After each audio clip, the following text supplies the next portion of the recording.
Hey everybody, welcome to a super geeked up watch party. Woo, woo. Yeah, sure. Woo. Last week I did and you did. Now it's reversed. All right, good. Hey everybody, thank you for joining us. We're doing some special super geeked up things a little differently than usual. We're going to be watching a geeky movie with you and commenting on it as you guys comment on it. And the reason we're doing that instead of our normal improv shenanigans is because we're getting ready for our 300th episode, which we do have an exact date for you now. February 3rd will be the 300th episode. So actually not too far away. A couple weeks away, I guess, right? At this point. Yeah. So coming up soon, guys. 300th episode. Lots of cool stuff. By the way, I'm Jeff. This is Francis. Thanks for joining us. Yeah. If you don't already know. We appreciate you guys very much. See a lot of people already in the chat. So folks, let's give you some options here as we do the rest of our intro. So last week we tried to do Demolition Man and actually share screen it, but YouTube doesn't like that.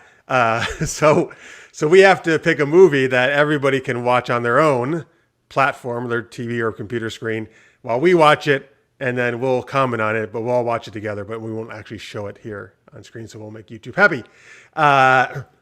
So there are several free movies we found online on places like IMDb TV or Tubi TV. We can watch one of those, and I put some of those options in the chat. The only issue is we feel that, so those all have commercials in them, and based on your region and different things, we're probably going to get different tailored commercials, and they may be slightly different lengths. Mm-hmm. So we may be slightly out of sync with you in the movie. That's the only problem if we do one like that. I don't think too much out of sync. Maybe 30 seconds or a minute or something, but a little bit. The other option is I also put a bunch of movies in the chat from Disney Plus. If everyone has Disney Plus, that would actually be great because then we'll all just watch it there and there's no commercials. You won't have to worry about being in sync. We could just be Backstreet Boys. I was waiting for that. or 98 Degrees. Or New Kids on the Block. Or Boys to Men. Or I don't know. You run out already. All for One. That's a good deep cut. Or Color Me Bad. Oh, come on now. Or Marky Mark of the Funky Bunch. All right, that doesn't count. That was really just him. That's true. The Funky Bunch didn't really. They were just funky. So, folks, if you all so far seems like, please let us know if you do not have Disney Plus. Anybody? It seems like so far everybody does in the chat. But if you don't, we don't want to exclude anybody. Obviously, we want everybody to have fun with us. So we can. But the choice, if you do have Disney Plus, the choices we kind of selected, which we thought would be fun, are The Princess Bride, Sky High, National Treasure, the first one, Around the World in 80 Days, the more recent Jackie Chan version, or some of the Pirates of the Caribbean movies. They don't have all of them, but they have a bunch of them on Disney Plus. How many pirate movies are there? Wait a minute. Why don't they have all of them, though? They should have all of them, right? I don't know. I would think they have. There are 5 Pirates of the Caribbean movies. Yes. I don't think. No. They have 4 of them. Yeah, I don't get it. They don't have. They have pirate. They have the first one. Yeah. Then they have the. They have the second. They have Dead Man's Tales. Dead Man Tell No Tales. Dead Man Tell No Tales at World's End. Oh, you know what they're missing? They're missing the. No, Dead Man Tell No Tales is the most recent one, right? They're missing the 4th one with Zoe Saldana in it. You mean the Blackbeard one? Yeah, which was that's the worst one. That's actually the one that's on freaking Stars all the time now. Maybe because it's on other platforms that have arrangements with it. But they have the other 4? They have the other 4, yeah. All right, good. So they don't have the crappy one. That's fine. They have the one with that continues the tale of what do you call it? Where they have a Legolas and they have yes, and Keira Knightley. Love Actually. Yes, we'll see. And I think you've told me you haven't seen that one, right? I haven't seen that. The only one I haven't seen is Dead Men Tell No Tales. That's the only most recent one, right? Yeah. That's actually might be one of my favorites. I think that's really good. It's a great Now, I don't know if they're actually going to do any more movies, but they should because they set it up to continue it, and they did a great job, I think. Oh, really? That's cool. It's a really good one. Hello, Kathy. Hello, everybody. Thank you for joining us.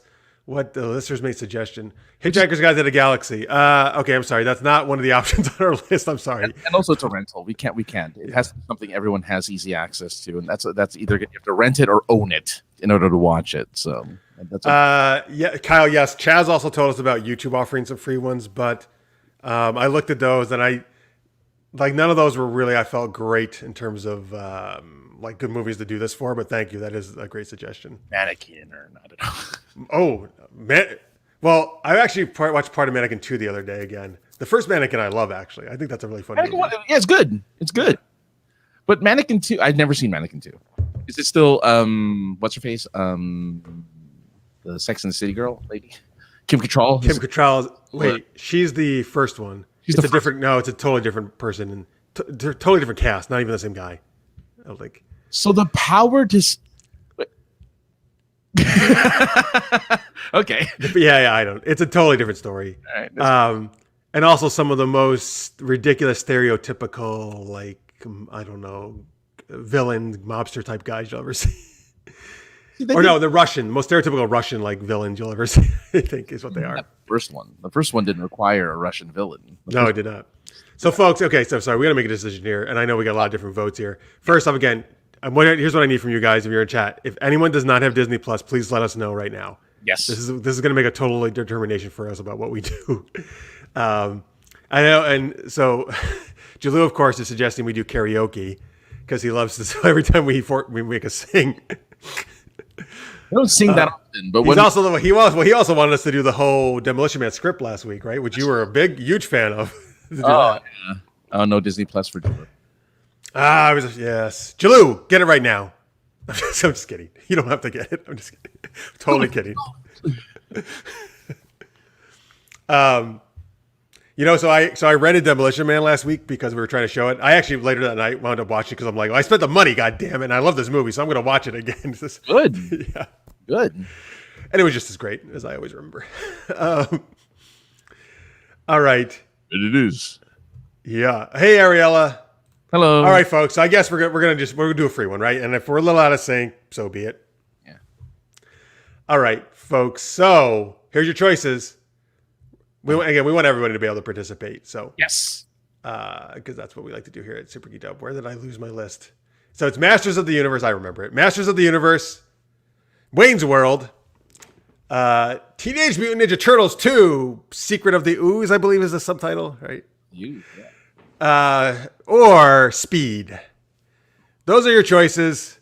Speed, Masters of the Universe, which is the 80s He-Man movie. Wayne's World, and Teenage Mutant Ninja Turtles 2, the 90s version. Secrets of the Ooze, not the more recent CG Turtles. I got to vote for Wayne's World here. Victor on Twitter had told me Speed would be his vote for those ones. We're not worthy. Oh, that's right. Carrie and Necrodius both say Masters of the Universe. Another one for so we got 2 for Master. Oh, we got 2 for Wayne's World, 2 for Masters. Mm-hmm. We got let's just make it goes for the Turtles. All right, folks. Let me see. Did anybody else vote? Get your votes in. We need a decision. Ninja, rap, ninja. You just want it because for the Vanilla White, Vanilla Ice. Go ninja, go! Is that the dance they do? Is that what you're doing? Yeah, because you can't see my. Wait, is that what they swing their hips right? Dun, yeah. dun, dun. No, they don't do that song. Do they do that? That's what I feel like doing at one point. No. 2 for TMNT. 3 for TMNT. Wait a minute. We have holy shit! Scorpio's in. Tammy's in. Flutterjohn. Oh, it's looking. I think we got 4 actually now. Wow, we got 4 for that. Oh wow. Vanilla Wafer, yes. He used to sell houses. He flipped houses. Actually, what is it? Rob Van Winkle or something? Is his name right? How do you remember that? I had the 90s Sirius station on the other day, and that's I think Downtown Julie Brown said his real name. Wait, Downtown Julie Brown? Yeah. Listen, here's the thing. If I have a free trial of Sirius right now. So the 80s, I listen to all the 80s and 90s stations. That's what I do, like the 80s and 90s on Sirius. The 80s has the original VJs as their DJs. Mm-hmm. So not Martha Quinn. I think she used to be, but I don't know. They have 3 of the original VJs from MTV. And then the 90s station is Downtown Julie Brown, who was a slightly later in the VJ on MTV than the original guys. But she's actually my favorite. So I love, she's on every day on, at least weekdays on the 90s Sirius station. Wow. I just like her. Her name was just great. Downtown Julie Brown. Yeah. Oh, Tammy. Sadly, no Bebop and Rocksteady in this one. It's Razor and Kazar. I forget the name. Razor. Yeah. It's not Razor, Razor. Yeah, it's something like that. It's something like that. I can't remember. But it does have my favorite joke where Raphael is tied up in the middle of a warehouse area or something. And goes, "That looks like Raph."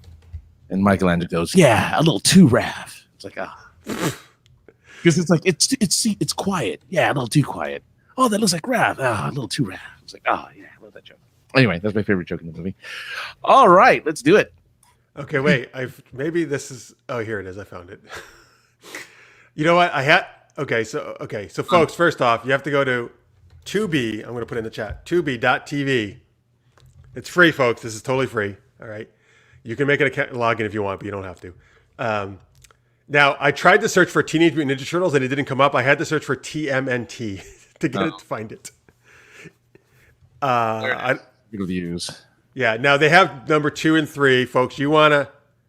Yes, Victor. So, folks, if you're just joining us, so we just took the most votes, and the most votes were for Teenage Mutant Ninja Turtles 2: The Secret of the Ooze. You want to go to tubi.tv, tubi.tv. Again, it is totally free. I like how Master of the Universe also came up in my search with the Turtles for some reason. Just type TMNT into your search. And at least it's the first one that comes up for me is number 2 on the Turtles with Donatello on the cover. I forgot how bad these costumes were. Sorry. Hey, wait a minute. Why is it coming through your feed? I'm muting it. I muted it. Okay. Oh, hey, can you put the poster up for Turtles 2? Yeah. Let me get you that. Now here. Oh, that new. I like that new line actually. I don't know. Sorry, the new line music is what you were hearing. Oh yeah. Then yes, I do know. All right. All right, folks. Let us know when you have that, because here's the thing: don't play it yet. We're all going to try to hit play at the same time, so we're more or less in the right, watching the same stuff. Again, the commercials might throw us off slightly with you guys, but we'll be pretty close. Listener May says the Turtles number 2 did not use the original April O'Neil. It used the actress who played in a soap opera and eventually The 100. Oh, I didn't know that. All right, good. Mariella, Scorpio are all set. Wait a minute. Oh my! Why is mine on SD? Come on, I gotta go to. Come on, let's do that. We gotta watch this movie in HD if we're gonna watch a movie. All right, folks. We'll just. Oh, is this? Oh my God! Look at this poster. This is great, right? See if I can. Wait, can you do it in Can you just bring it? Oh, you can't bring it up just like in its own little thing. I'm trying here. All right. Well, that's right. We're. Yep, number 2, Jalou. Teenage Mutant Ninja Turtles number 2. It should say The Secret of the Ooze as the subtitle. All right, Kyle is ready. All right, good. Everybody's getting. I'm gonna open it in another window. This is a good choice, I feel, right, for a watch party. Kind of. Oh my God, yeah. Pretty cheesy. It's so good. It's so good. It's so bad good. It's like, oh man. So, folks, as Francis searches for that, and as people keep getting ready, this is from 1991, hour 28 minutes. That's good. Not too long of a movie. Remember when movies weren't 2.5 hours long? Wait, how long was it? 1 hour and 28 minutes, so an hour and a half, basically. Oh, that's not bad. The description here is: join the hilarious Turtles as they take on sinister Shredder, as well as villainous Toka and Razar. That's it, Toka and Razar. Who are set on destroying the fighting reptiles. No mention of Vanilla Ice in this description. I don't know what's wrong with this. No, but they are not doing it properly. That's the spirit, Jalou and James. Cowabunga, dude. He's got it on his 40-inch TV. Lister's Mate does.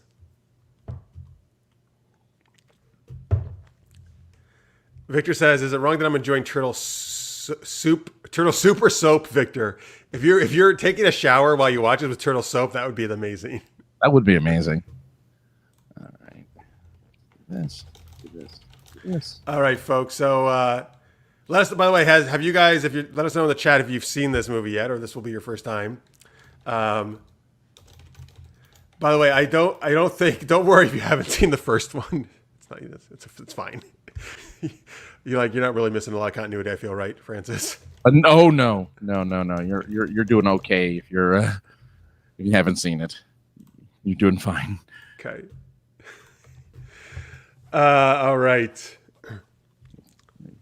Oh, Jalou says the 8-bit Nintendo game was not easy. James saw it in the theater. Oh. Lishmay has it on DVD.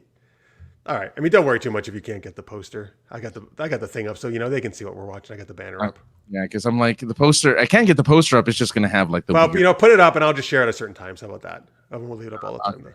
You can just add it to the screen. Cool. Yeah, me too. You know what, Scorpio? It's been a long time since I've seen this. Any of these original or these '90s Turtles. Oh, wait a minute. This is '91.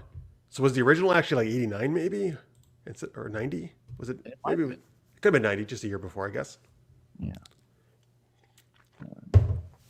Okay. Share screen. All right. Oh yeah, it's not going to show up that way. I'm going to have to do it the way it was. Okay, cool. So I tried one last way to do it. It didn't work. So I'm going to try. That's fine. My original way, which is poster's not key to our no. watching. No. So all right. We're just waiting for Francis real quick just to get it there. Yeah. And then we will get going. And folks, we want to obviously hear your comments along as you do the thing here as we watch. All right, cool. All right, so everybody ready? I'm good to go. Alex says, "I don't mean to date anyone." Yeah, sure, Alex. But this movie came out before I was born. Oh, just be quiet with that, Alex. Oh man. I'm just gonna press play now. Oh, Paige Turco plays April in this. Oh, okay. Yeah, I know Paige Turco. All right. And Acronia says, "Phone is charging, but I'm listening." I guess he's not watching. Turtle Power. Okay, good. All right. Cool. So here, is everybody ready to go? Yeah. All right. So get at the very beginning, folks, before the 00 on your time code there, folks. All right. And start right. Oh, wait, sorry. I'll count it down. 3, 2, 1. Start. Ready? 3, 2, 1. Play. Here we go. So I'm not gonna be able to hear anything because my sound goes through. No, wait, what? So I have closed captioning on, which look, I've seen this movie a million times. All right. That's sad though. No, but then But I mean, it's unfortunate. I know, but otherwise they'll take exactly it down. you'll hear everything that's going. Oh, in memory of Jim Henson. That's very nice. That's nice. That must have been added. Did he have something to do with the originals? Like he did costumes. He did costumes? Yeah. His I guess they're technically Muppets. Oh my God! Listen to this music. You can't hear it. Damn it! Oh, but I know it's got that. Yeah. It's very early '90s. Oh yeah, look at New York in the '90s, man. That is just. Oh my God! I love this already. This music is so. Oh, that New York pizza's best pizza, folks. Although Chicago deep dish is also amazing. Because everybody's eating pizza. That's what they do on dates with their champagne. Well, yeah, and taxi drivers when they're not. Oh no, yeah. Hey, look, when you're crossing the street, you gotta make sure you get your butt. What is going? Oh yeah. Oh no, some people got commercials from the start. That's messed up. Oh no. So, folks, if you wanna, we're at 1:30 right now. 1 minute 30 seconds. If you want to skip ahead, you're just gonna miss shots of pizza eating. Is all you're gonna miss. All I know is I really want pizza now. Ernie Reyes Jr. is in this movie. I forgot. I forgot. Isn't he Short Round? Yes. Well, he's a martial artist. He is. I gotta turn this down. This is too loud for me. There he is, right there. Yeah. I liked Ernie Reyes Jr. Yeah. Dweeb. Remember when that was the big put down? Oh man. I'll dream of. Oh, that's. Oh, nice. Oh, making fun of her weight. How dare she? How dare he? Pizza was the only food to survive the franchise wars. No, right? It's like Demolition Man, but it's pizza that survives, right, Scorpio? Oh, man, he was. Boomboxes are great. Boombox was my first stereo ever, man. Yeah, but who had a Vespa in the 90s? I mean, Is that what he's riding, a Vespa? I think it's Vespa. Yeah. I would like to live in this world, Scorpio says. Yeah, who wouldn't, right? What is this? They're stealing a thing? I don't. What? What? Oh, right, right. In the 80s and 90s, everyone stole TVs and electronics, right? In their van. Yeah. Oh, it's the first fight. I feel there's going to be a martial arts fight scene. Yay. Yeah. Pantyhose. The only way to hydrate. What? Why are you? Now I have to eliminate you because you've seen my face. The point of the. Don't play. Oh, yeah. Look at that. Holy shit. I forgot how good he was. Wah, yeah. Kick. Yes. Oh my God. He's so good. Very good. Oh my God. Air Race Jr. is the best. Dream on, dweeb. I like how they just come down the stairs. Now, the funny thing about this movie is to make it more child friendly, they never use their weapons to hurt the bad guys. They don't? No, they use alternatives. So in other words, you'll never like their environment, like Jackie Chan? Yeah, like their environment. Like instead of using his nunchucks, he'll get sausages that are just like lying there and start using them as nunchucks. Nice. By the way, you just said it was, the Turtles are created by Kevin Eastman in the comics. At Boston Comic Con, my table for Super Knocked Up was right next to Kevin Eastman's table. Oh, really? So I got to talk to him a little bit. Yeah, he was a cool guy. See, there you go. Animatronic by Jim Henson and another. Oh, in the garbage can. Well, if you were there 30 seconds earlier, Raphael, you noticed how good he is with martial arts. Oh, I guess Donatello will use his weapons. But yeah, I guess you're not... Because he has a staff. His weapon won't, kill anyone. Where's his... Oh, now he's using a belt? Oh, a belt. Yeah. Oh, well, okay, because he has to... Is Ernie Reyes Jr. in this? He's not in the first one, right? He's not. There's another kid in the first one. Okay. Oh, look at that. Yo-yo. Oh, you're right. He's using a yo-yo. Which is a Filipino weapon, actually. Yo-yo? Yeah, yo-yo. Wait, are you saying yo-yo started off as a weapon? Started off as a weapon, yeah. I did not know that. That's some good information to learn. That's why Michelangelo's using it as a weapon right now. Woo! See, look at this. You think? Yep, you can't use those. Oh, but he'll use it as a. Oh yeah, nothing would freak you out more than that, right? So Tammy shares an interesting fact. His dad, Ernie Reyes Sr., was the top martial arts stunt coordinator for years. Oh, that makes sense. That's cool. Yep, yo-yos are weapons. Yeah. Oh, he pretended to be a toy doll or something. Yeah, because there was a clown on there. There you go, not using his weapons. But I'm glad, they upped the slapstick. Oh, there's the sausages. Here we go. From the first movie, you mean? Yeah, because the first one was pretty serious. Raphael almost dies. Really? That's weird. Yeah, because he gets beat up. Here's the sausages. Yep, the sausages. Do you know, are these, I'm guessing, the voices are dubbed by different actors than who are actually in the suits? I think. Do you know or no? I'm or is this at the actual, or wait, maybe they actually are the actual actors.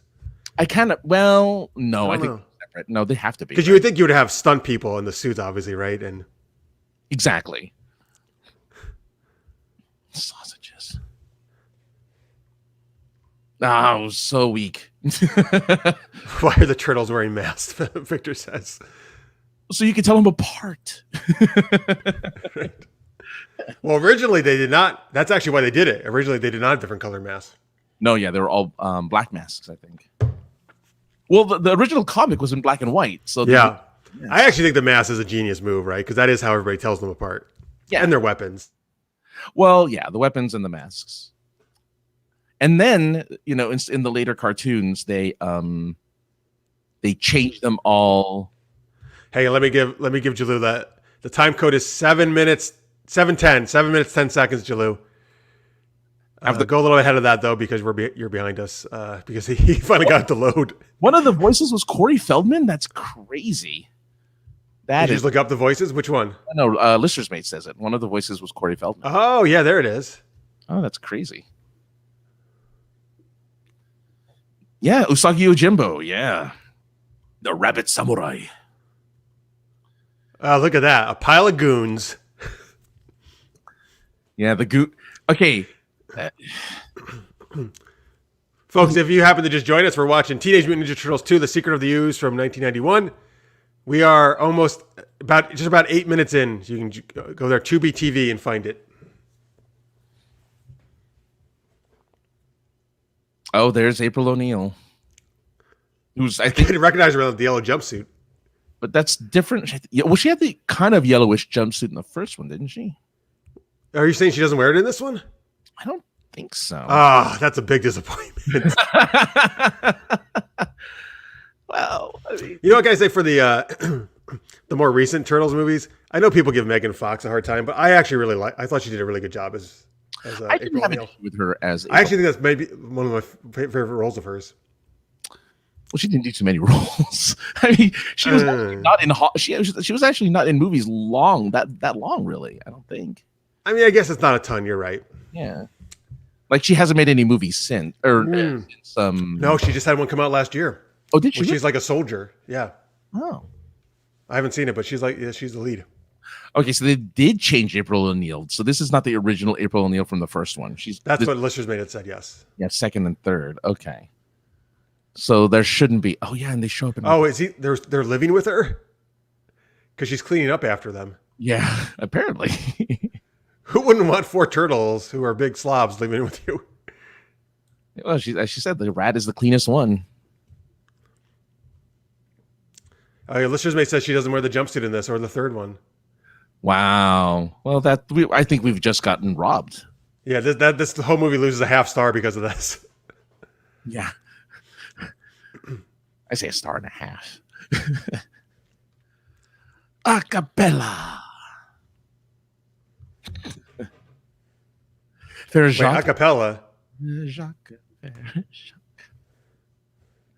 Rockapella, is that what he wants to come in? Oh, that'd be awesome. They can sing the Carmen Sandiego song. Yeah, it's always pizza. Apparently, half of New York is eating pizza. What else has Paige? I think you were the one saying. What else has Paige Turco been in? I feel like I've seen her in a bunch of stuff, but I can't. I have her IMDb up. Interestingly enough, great.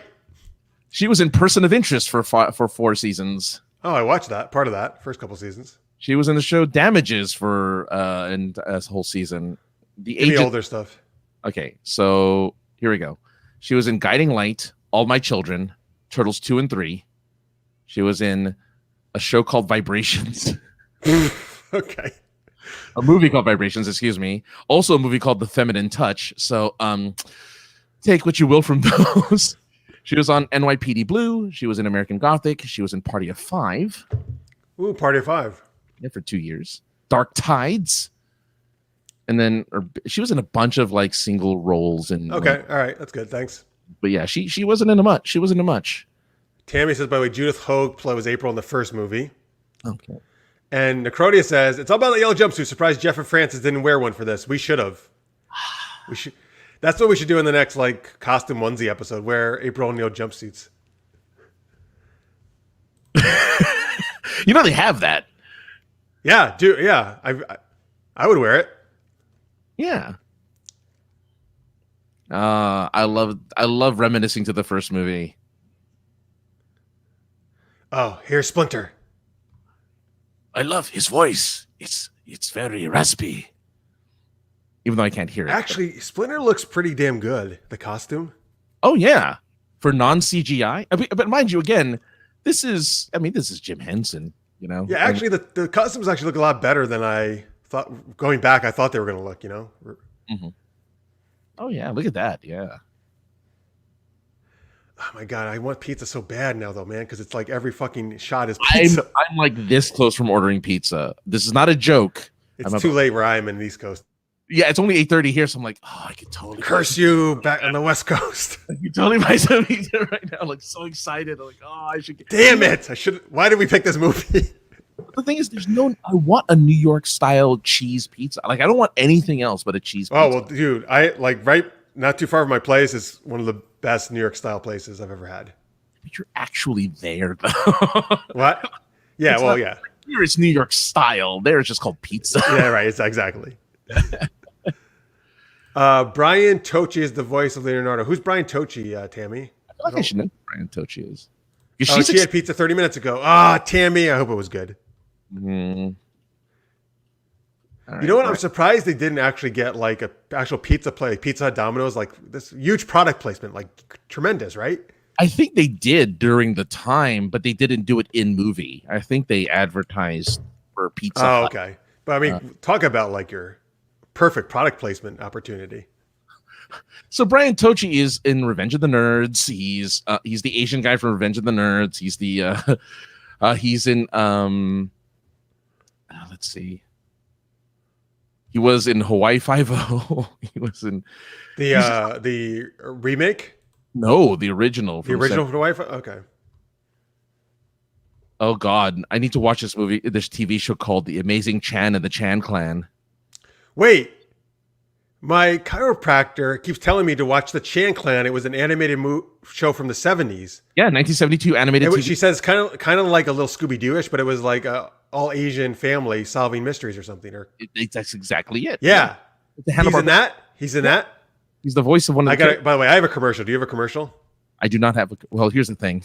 Damn it. I don't have commercials, and I won't get commercials. Oh, you have a blocker? I have blocked. Francis, well, you're going to be all out of sync with us. I can pause. Okay, pause it. I'll tell you when my commercial's over with. I have a wonderful new smile commercial for braces. Ooh, I could use a one. So, Listeners May says, Pizza did sponsor them. I don't think they had the right to use the logo in the movies. Yeah. By the way, I'm very excited. Jalu sent me pictures. He went to the Earl of Sandwich, which is my favorite sandwich shop, and they have one in San Diego. He finally went on Sunday. Did he get your? He got a whole bunch. He took a picture of all. Actually, no, I didn't see a picture of the holiday turkey. Jalu, which one did you get? I know you sent me a bunch of pictures. I think you tried a bunch, but I don't think I saw the holiday turkey, which is the best one. You got to go next time, Jalu, and get that one if you didn't. Goddamn, why are these commercials so long?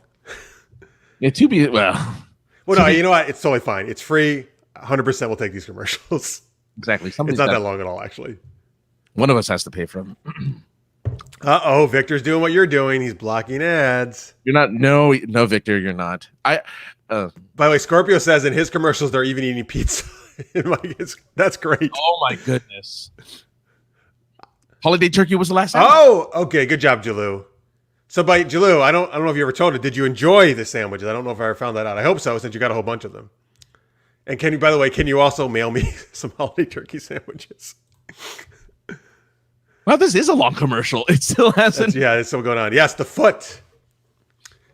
So by the way, I'm assuming the foot was a play on the hand, right? From Daredevil and Elektra. I'm assuming that's Okay, it's almost over. I'm gonna have this Cascade commercial. I gotta know how to do I don't have a dishwasher, but it's telling me how to do my dishes. Oh, so you had like several commercials in a row. I had several, yeah. This is the last one though. All right. While you do that, I'm gonna. And here it is. It's back. We're back. All right. I'm in a garbage dump now. Yep, me too. Oh, because you get to see. That's right. You get to see the resurrection of. So, folks, I'm at almost 14 minutes. If you want to sync up with us, the resurrection of Shredder. Mm-hmm. What happened? So they beat him in the first one. Why did they? Well, how does he get defeated in the first one? So he gets. I think he gets thrown into a trash compactor. Oh my God! It's like Star Wars. Yeah. Oh no! There he is. Oh, who is it? Oh, you're a little slightly ahead of me. Oh, I see his hand. Yeah, that's it. Oh, okay, good. Yeah. I saw nothing else. By the way, Shredder is a great name, I feel, for a villain, though. I think so, too. Shredder's a good name. And he looks cool. Oh, it's the foot. The remnants of the foot. Oh, God. These guys look like rejects from Stormtroopers. Like, they look pathetic. But the one. But there's wait, what? Oh, I must be like a couple seconds ahead of you because what's his face is still there. The dude from the first one, Tatsu. That's it, Tatsu. The guy who just kicked the table over. Yeah. Oh, is he like the right hand man, number 2 or?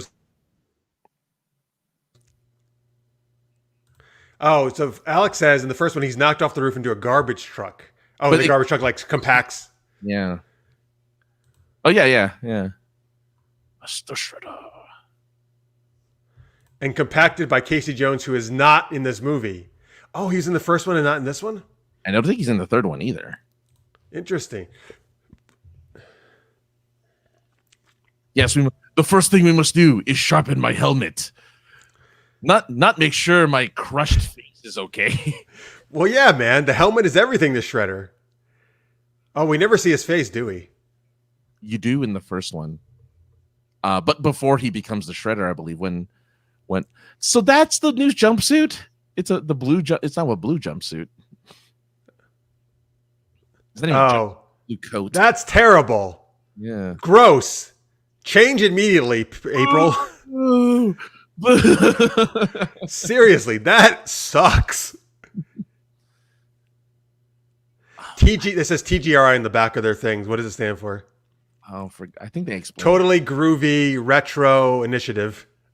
That's what I decided. TGR, yeah, it's like I think thank God Eritz Indigo. I don't know.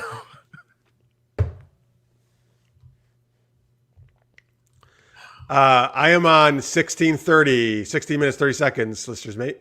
I am 10 seconds ahead of you. Yeah. Just pause for a few seconds.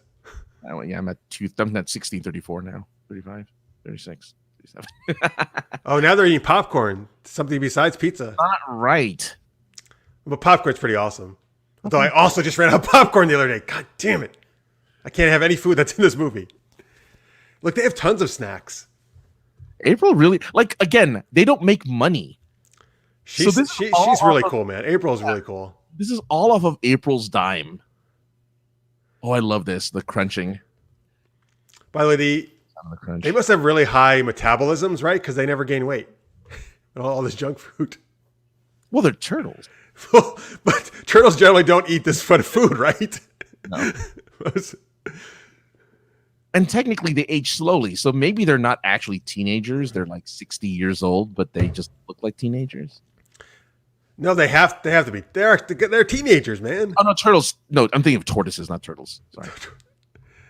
Tortoises age forever. Turtles, I think, have a normal lifespan. Oh, Jalou's eating popcorn. Victor's going to email me some popcorn. Thank you, Victor. I appreciate it. Oh, thanks for reminding me. I'm going to order some New York style pizza. God damn you, Francis. I need. I know. Please do it. No, there's more pizza. I should have planned ahead. All right, next week, folks. I'm gonna get some food ready. I have some donuts here. That's about it. But that's not really donuts. I got Dunkin' Donuts. That's nice. That's good. I also got a free Starbucks hot chocolate today. Oh, nice. Because when I handed my card in the drive-thru, it got dropped, and then I couldn't find it. And to find it, I ran over it with my car. So they're like, with all that trouble, it's on us here. You can have it for free. So I don't know if my car's going to work anymore. Oh, that sucks. That's all right. I got other ones. It wasn't my primary one. Okay, good.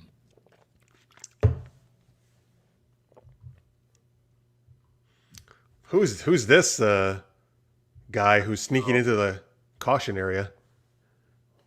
He's got to be part of the foot, right? What are these huge flowers? Oh, is that what they're doing? They're growing huge flowers? No, that is the side effect of the ooze. Oh, the ooze that made the turtles, right? Yeah. Oh, I see. Is that what those scientists are studying? Well, I think they're cleaning up an ooze spillage, right? Okay. Is this ooze from outer space? No, they create it. Who does? TGRI. Oh, is it ever from outer space in any of the incarnations of this? I don't know. Okay. I don't know. Maybe I'm just making that up. All I know is the ooze that creates the Ninja Turtles is the same ooze that gave Daredevil his superpowers. Wait, what? That gave Daredevil? Mm-hmm. So when he's blinded, so when there's an accident and it blinds Daredevil, apparently the same canister of ooze that made the turtles is the same ooze that. Wait, that doesn't. The turtles aren't part of the Marvel continuity. They are for something. They are really. I'll look it up for you because it's real. Oh my god! It's not a thing I made up. This is actually real. Okay, listeners mate says TGRI, Toronto General Research Institute. Toronto. I guess they're close. They got their power from a power plant in Niagara Falls. What are they doing in New York City? Interesting. Well, again, they were transporting the ooze. By the way, can I say they're very nice that they're actually cleaning her apartment. That's good of them. Oh, that is very nice. Earn their keep, you know. Here it is. Screen Rant. Ninja Turtles. Hey, wait. Oh, I think he just did a Karate Kid joke. Oh, yes, he did. He was doing like this, right? Aw, because we love you, April. Nothing, Victor. Nothing's wrong with toxic waste in the hands of evildoers. Yeah, so there's a screen. I'll send you the article later, but there's a screen article that shows the Ninja Turtle and Daredevil share the same origin. That's ridiculous. That's Yeah, ridiculous. it's crazy, right? By the way, April refuses to wear yellow in this movie. Now she has all red. She's a big red. Why will she not wear a yellow shirt at least? I was gonna say I can't identify April without the yellow. Like I don't know who this woman is. This woman is just some stranger that's houses they're living in. They're like, we need to make sure she's different than the first actress, so she's not going to wear yellow. But the first actress didn't even. Anyway, she did wear a jumpsuit, right? You said she wore a jumpsuit, but I don't think she wore it the entire movie. Yeah. Oh, here's how he explains the. This is how the explanation of the origin. Even though I think you see it in the first movie, but tell us, Sensei.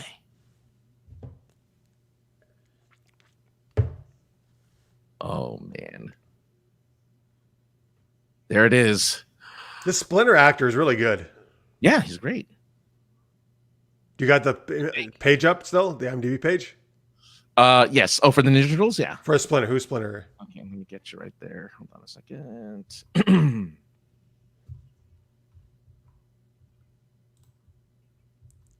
The secret of the. No way. Sorry, someone just said no way. It sounded just like Keanu Reeves, one of the turtles. No, I said no way. You said no way? Oh my god! The way you said it, I thought it came from the movie. That was hilarious. No way. I thought it was like Michelangelo or something. Hey, if anyone's listening, you can hire me for For a turtle or Keanu Reeves or Kevin Clash is Splinter. Who? Clash. First name? Kevin Clash. Okay. He's AKA the voice of Elmo. Wow. What a difference from Splinter to Elmo, huh? Yeah, he's the voice of freaking Elmo. That's insane. I'm always amazed, man. The voice actors, what their range they have. No kidding. I got some practicing to do. Victor, yes, you're right. There is a Batman and Turtle crossover movie. Oh yeah, there is. Yeah. Which I have not seen, but I bet that would be fun. Oh, 100%. Yeah, that's got to be good. Speaking of Batman, I mentioned this on the Discord, but there's a new Batman movie just came out, an animated one that looks amazing, and I can't wait to see it. Batman: Soul of the Dragon. It takes place in the 70s, and it's all in the 70s, and it's all the martial arts characters from DC. Oh, that's cool. So it's Lady Shiva, Richard Dragon. The cast is amazing. Like it's Kelly Yu, Michael J. White, Mark DeCasco. It's like all actual like martial arts actors. Like I don't want to. You have to buy it right now. But I can't wait till like I can rent it or something because it looks amazing. I bet that. Man, I bet they would have screened that at. What do you say? I want to see that now because that's cool. Yeah, Frank Welker is in this one. Frank Welker, by the way, folks, is Fred from Scooby-Doo and also now the current Scooby-Doo. What does he play in this movie? Let's see. I didn't know Frank Welker was in this movie. Listener's Mate says the Marvel Turtles connection is the Archie comics. Interesting. Oh boy. Everybody's getting commercials at different times. Oh, he's Lazar and Toka. Okay. He's both? Apparently, he's the voice of both. Nice. Should I pause? I don't have a commercial. They have a commercial in the chat. So no, you can keep going. You know what? All right, fine. You know what? Hang on, folks. Let's pause. Let's both of us pause for a minute. So Also, maybe give me a chance to we'll let order. people catch up. And then you can order your damn food. No, we need to talk while we're doing this. I'm not going to eat it while we're watching. I mean, No, well, that's fine. You can. You totally can if you want. So, all right. I don't know, man. Next time we may just have to pick. I don't know. I hate that the commercials are all different times. Look, we'll totally pick a movie. You know, yeah. All right. Let's. Who are the four turtles? Oh, you want to know the voices of the four turtles? Okay. So, the voices of the four turtles. Michelangelo is Michelin Sisti. Never heard of that guy before. Leif Tilden is Donatello. Ken Scott is Raphael. And Mark Casso is Leonardo. Wait, I thought there was a Tochi. You said it was. Tochi is. Oh no! Wait a minute. Am I looking at the? Was it Leonardo? No. I wonder if this is the body. If these are the. Oh, you know what? I bet you these are the people in the costume. The people in the costume. Right. I'm gonna hit play again. By the way. All right, I'm gonna hit play now as well. Okay, so let me go to. So, folks, I'm at 25 minutes 10 seconds as a time code. Let's see. Yeah, I think those are the characters in the costumes, because they're also Soho Man, foot number 3, newsroom staff. So I'm thinking these are just like background people. Yep, as listeners made lap scene. You perfect timing. They're doing computer stuff. Come on, Donatello. Come on, he's an expert at this. Why can't he get in? Okay, so Robbie Rist is the voice of Michelangelo. He does a bunch of voices for. He's just a voice. Yeah, he's a voice actor. Frank Welker, of course. That's Brian Tochi is Leonardo. Laurie Faso is Raphael. I don't know who Laurie Faso is. So, a woman did Raphael? Laurie Faso, I think so. Oh, here we go. Another fight scene. Woo! But this time with the more formidable foot. Again, you have weapons. Use your freaking weapons. Did they use their weapons in the first movie? They did. Oh, there you go. Thank you, Donatello. You finally used your bow. But it's a non-lethal weapon, so he's able to use it. Raphael? No, not going to use this. Nope. You have katanas where you can use sticks instead there. Okay, gotcha. Okay. All right. All right. So far, one thing I'm going to say is two things about this movie that I need. There's way too little Ernie Reyes Jr. No kidding. Because he's only been in the first scene, and April O'Neil needs to wear a yellow jumpsuit. That's my two faults so far of this movie. Oh my God, they're having a huddle in the middle of a fight. Well, I don't know if are you behind me or ahead? I'm there. I'm like a few seconds behind, but yeah. I like how they just let them have the huddle, by the way, the foot. Well, again, this is so much more cartoony than the first one. Because the first one, again, very serious and like they actually use their weapons and Oh, that's the super big foot guy, like the 7 foot guy. Oh, thank you, Tammy. I was hoping he'd be back. He better be.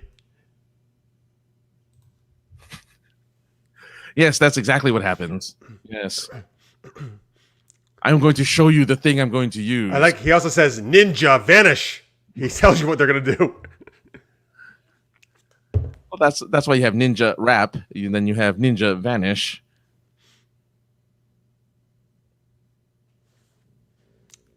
Yeah, as if I love that they throw the ooze around as if it's like, oh yeah, this thing's never going to shatter in this thing. I'm like, no. Tammy, you may be right. You're right. Ernie Reyes may have also. She said maybe he was one of the foot stuntmen as well.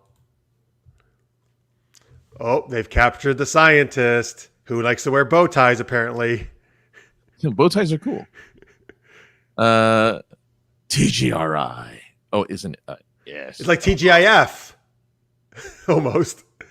Oh wow, they even had like Wow, there's some sexy woman there on that poster. Apparently. Oh, they're getting all dressed up. I'm sure, by the way, April loves that they're putting up half-naked posters of women in her apartment. And not of Not of her? yeah. Why? I don't think she wants them to have a half-naked picture of her. They should just put her in the yellow jumpsuit. That's how she's... I thought the unwritten rule is that they're all attracted to April. They just can't do anything about it because they're turtles. You're probably right. That's probably kind of in the subtext of all this, right? Yeah, I was under the impression that's kind of like the thing. Does April get? Well, I know. Oh, here's Ernie. Thank goodness. Hey, I'm gonna. It's for them. Oh. Look at him flirting with her already. Oh, watch out! He's like 10 years younger than her too. No, that's probably not true. Sorry, it's hilarious. With the nunchucks. I like to do. Watch out, April. Those are dangerous. You're gonna knock her. She likes to chuck every now and then. Does a little chucking every now and again. Yeah.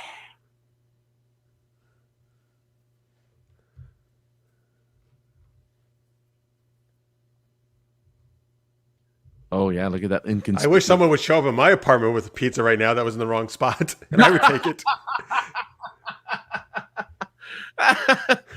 Oh. So I guess they couldn't have Casey Jones because Ernie Reyes Jr. is like the Casey Jones of this movie. Well, he's better than Casey Jones. Yeah. Oh yeah.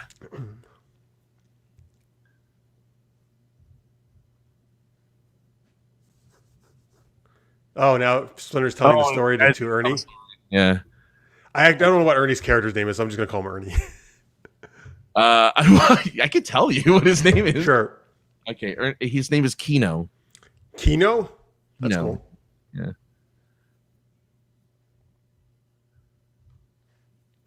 All the good ones I didn't know. Oh, watch out! I never noticed that Raphael's the only one that doesn't. Yeah. That's a good joke, though. How hard is that? How hard is that in a costume? Yeah. I got to do a backflip with this gigantic turtle shell on my back. Oh, let's just make so you're a little ahead of us, but you're close because I just got that line. It wasn't slime; it was ooze.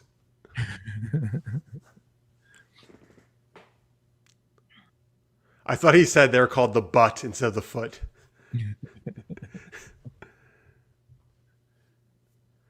Oh, the foot likes to recruit teenagers. That's weird. Yeah, there's like a whole. I keep mixing up this scene where there's like an arcade stuff. There's an arcade? Yeah, but I think it's in the first one. I don't know if it's in this one where he. I love 80s arcade scenes or 90s or whatever. Oh yeah, like oh my God, what was the hacker movie with Angelina Jolie? Hackers. Yes. I think they have a whole arcade scene where they're like skateboarding around an arcade.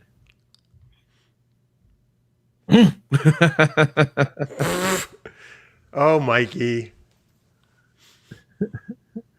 A lot more comedy in here, I think. A lot. I mean, yeah. Definitely. Yeah. This was more cheesy.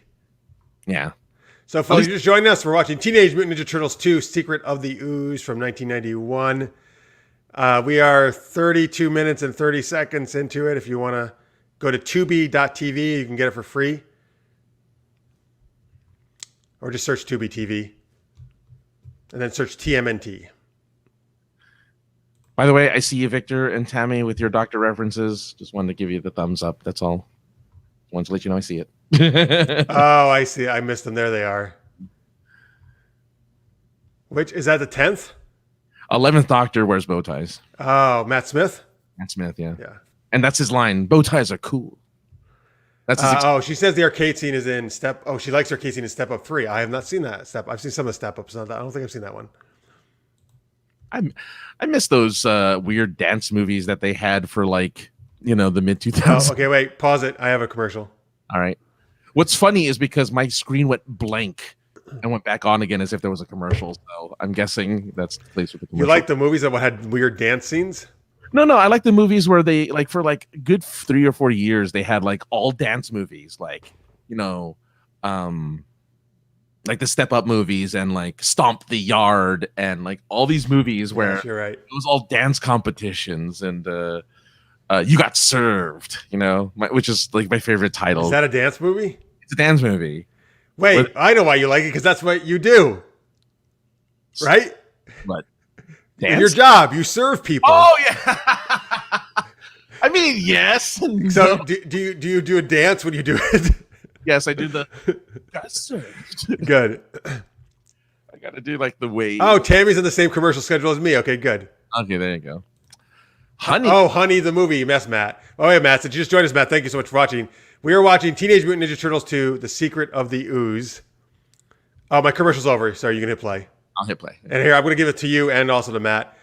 I'm at 33:30, or about to be in a couple seconds. 33:30 right now. So, folks, anybody who just joining us, go to Tubi TV, search for TMNT, Teenage Mutant Ninja Turtles 2. You get it for free. And you can go 33:40 into the movie. Look at that. Maybe not today. Maybe not tomorrow. Not bad for. Oh man. He falls down. Was that Raphael doing it? No, that was Michelangelo. Michelangelo. Okay, that's a Mikey thing to do. Oh, totally. Under that trench coat, she better be wearing yellow. That's all I gotta say. The trench coat should be yellow. That's the thing. That's right. Carmen Sandiego has her red trench coat. Why can't April have her yellow one? Oh, Save the Last Dance, though. That's a good one. Yeah. Julia Stiles. Yeah. And that's a ballet movie. Yeah. Well, no. Well, I mean, it's part of it, but then it's also more like hip hop too, I think, right? Yeah, hip hop dancing. You're right. I understand why they live with April instead of the sewers, based on how these sewers look. Although they usually have a nice pad in the sewers, right? Usually. I mean, I haven't seen it here, but usually they have a really nice layout there. But they don't. I think they lost it in the first movie because they get. It got blown up? I think it got infiltrated by the Foot. Oh man, ruining their secret turtle lair. Yes, ruining their secret turtle lair. Oh yeah, they're looking for a new place. Okay. No, Mike. Oh, that's right. They find the subway system. This is where they find the subway in which they live. Like an old abandoned subway. Yeah, because that's the home. That's how they. For some reason, they find like a lamp in the subway too, and that's how they start time traveling in the third one. Yeah, in the third movie. Wait, they find a lamp. It's like an old like a genie. It's like a paper lamp. No, like a lamp that's actually like a lamp. But that helps them travel through time. Something like that. It's some. That's weird. It's been forever since I've seen. Oh, I'm glad the electricity still works down here. That's good. This is actually a pretty cool place to have a base. Oh, 100%. Especially it has a cool stained glass window. Especially with free power. Yeah, I know, right? I was going to say free internet maybe, but they didn't have internet at this point. No, definitely not. I think the Defense Department was just sending UCLA their first email. Timeshare. Yeah, that's what I said exactly. Wait, what? The government was the first one to send their first email to the UCLA? Yeah. Something like that. I think it was actually in the 80s when it happened. But anyway. By the way, Tammy knows these movies really well. I'm impressed. There's a Japanese torch lantern they find in the third movie. Oh, it was a lantern. Okay. Yeah. It wasn't a lamp. It was a lantern. Yeah. Okay. Matt says, anyone think Shredder was Cobra Commander's Asian cousin? Oh, yeah. 100%. Are you doing? Sorry, it's like the you're doing a Kool-Aid Man. Oh yeah. Oh yeah. Look at that mask. That's totally that. Yeah. Oh.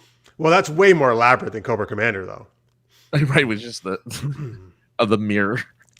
Also, Shredder sounds much more scary villainous than Cobra Commander's weird whiny, villain. That's why they had to like, what's more threatening than Cobra Commander? Oh, I know, Serpentor. Oh, Serpentor's the worst. I hate Serpentor so much. I know, that's why that guy's terrible. Cobra Commander's cool, man. Serpentor is stupid.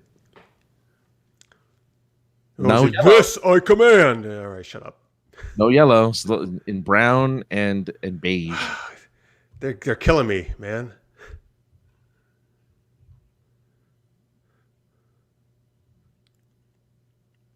What? Oh, they try to get Victor free internet or free power from your place. Gotta keep changing your passwords. I agree, Matt. Destro was amazing. Actually, again, so many characters in G.I. Joe were amazing. That's why I loved it. Mm-hmm. The characters were so distinct and awesome. Particularly the villain characters were so unique and great. The shiny Lex Luthor, he calls Destro. Yeah. Destro had a cool voice, too. Yes. And a cool backstory. The whole Scottish like castle thing and they had to wear the Well, hold on a second. He's carrying around a payphone. Oh, yeah. I'm like, wait a minute. How is that working? Hey, look, he made the first mobile phone, the first cell phone. It's like even before Zach Morris, well, I say around the same time as Zach Morris's phone. Yeah.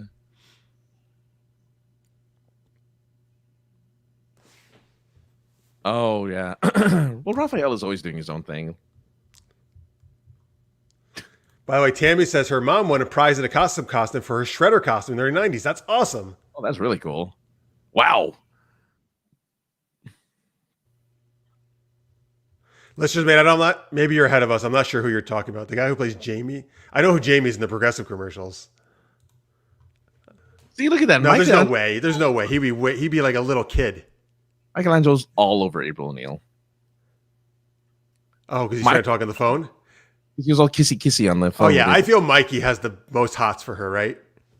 Easily. Yeah. Easily.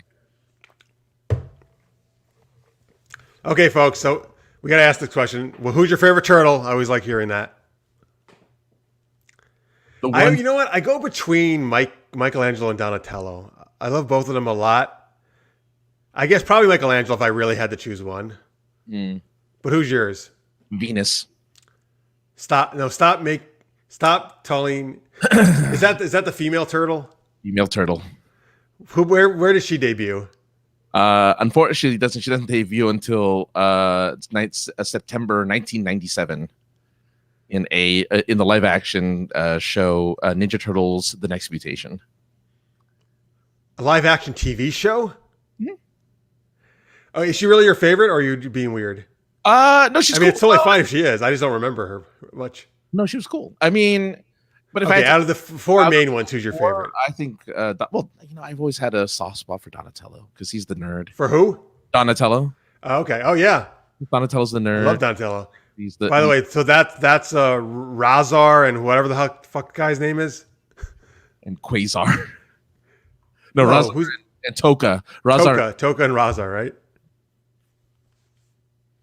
Instead of the two iconic characters of Bebop and Rocksteady, we give you these two weird, not even scary looking. No, not at all. So let's do the votes here. Donnie, Mike, and Raph. Mike, Leonardo. Good. I'm glad Leonardo's getting some love. I feel like he doesn't get enough. Leonardo's great. Yeah. When I was a kid, Julie says it was Leo. Now it's Donatello. And yes, Venus del Mio. Yes. Is that how you said it? Or Del Mayo? So ridiculous. It was good in the Nicktoons version. Yeah. Del Mayo. Oh boy. Yeah. Mama. Scorpio says Raph easy for him. He liked the rebellious loner outsider type. Marches the beat of his own drum. Yeah, and he has the best scenes in almost all of the Teenage Mutant Ninja Turtle movies. He has like the best scenes. Yeah, like in the first animated one where Patrick Stewart played the villain. Is that the animated one that they released in theaters? Yes. Oh yeah. Yeah, Raphael has a whole fight scene on a rooftop against a bunch of dudes, and it was so good. That was like traditional animation, right? Or no? No, that was CG. It was CG. Wait, you don't mean do you mean the Michael Bay produced recent ones? No. You mean before that, right? Yeah, there was one. I know the one you mean. Yes, that was a few years before those ones, right? Yeah, by Nickelodeon. Yeah, I know the one you mean. Okay, you're right. It was CG. There he is, getting recruited. Venus was cool, Tammy says, but yeah, Raph speaks to my inner rage and frustration from that era. Okay. So what color was Venus's mask? But kind of like a blue. Well, it's like a blue, like a baby blue. When you say blue? A baby blue. Yeah, it wasn't. Oh, Like, baby blue. Okay, so it's different than Leonardo. Yeah.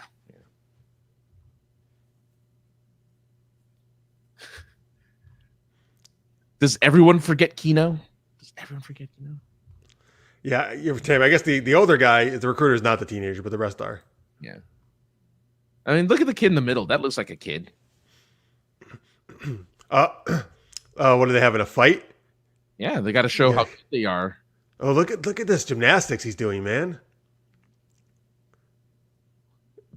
All that guy did was push him. That's all the martial arts he can do. Apparently, the guy he's fighting Dodged and Oh, shove you! Hey, this guy. Look at this guy. Oh, here we go.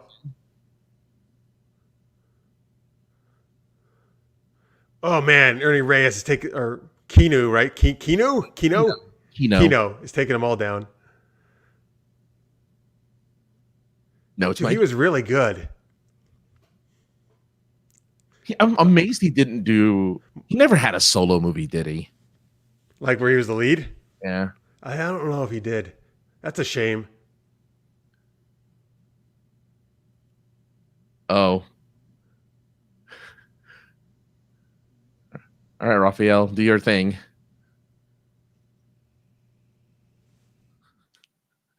Cheater!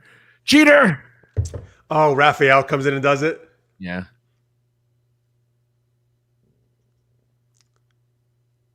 Thank goodness he threw that smoke bomb so they could do that. Yeah, exactly. So, folks, again, if you're watching, 44:20 is where we're at time code wise. That's the minutes and seconds. Surf Ninjas. Okay, yeah. What? He was the lead in Surf Ninjas. Oh, Ernie Reyes, right? As a kid? Yeah. Yeah. Surf Ninjas. Woo. The way they're in their base sucks. It's a junkyard. Well, they're recruiting. They're recruiting. Or they're not recruiting. They're rebuilding from the that's right. Yeah, that's true. Of losing the beatdown they got from the Turtles, the first movie. Yeah.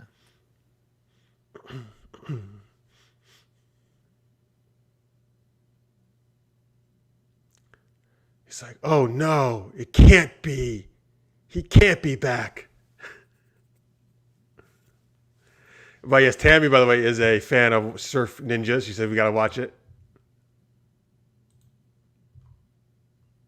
Yeah, and you're right, Scorpio. You're right. A lot of movie villains just toss people around.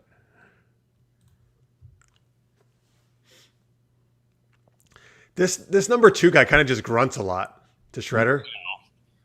I don't think English is his first language. But he has spoken in the movie. Yeah, but I don't think it was much. Again, you have size right there. Use your freaking size, dude. I know, it's so weird. You're right that they don't use their weapons. Again, it's to keep I think it's to keep the PG rating and to ensure that it's more kid friendly.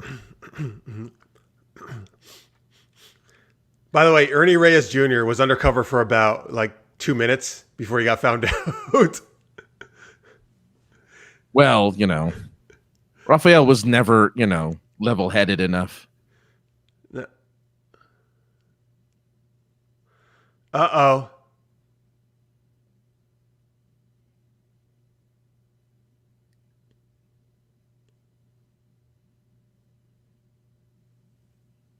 Oh, Shredder! Run, Reyes, run. Oh, he got away. Okay, good. Okay, good. I would love it if he stopped to get some pizza first before he goes to April! I have a slice. She's like, who? What? Oh, that's your name? I never found out. She's making sure she wears every color but yellow. I swear to God, they did this on purpose, man. Oh yeah. Now she's in green. She'll never wear the color yellow. It's just not gonna. Oh, here's where they say my favorite line from the movie. Now here's the thing. Wait, which one? Coming up? It's Raph. Yeah, little Raph. A little too quiet.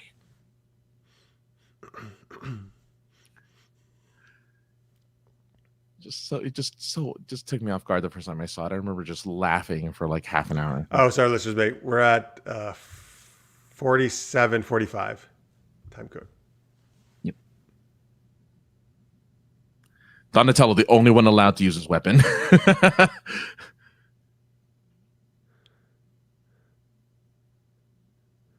Because he has the most non-lethal weapon.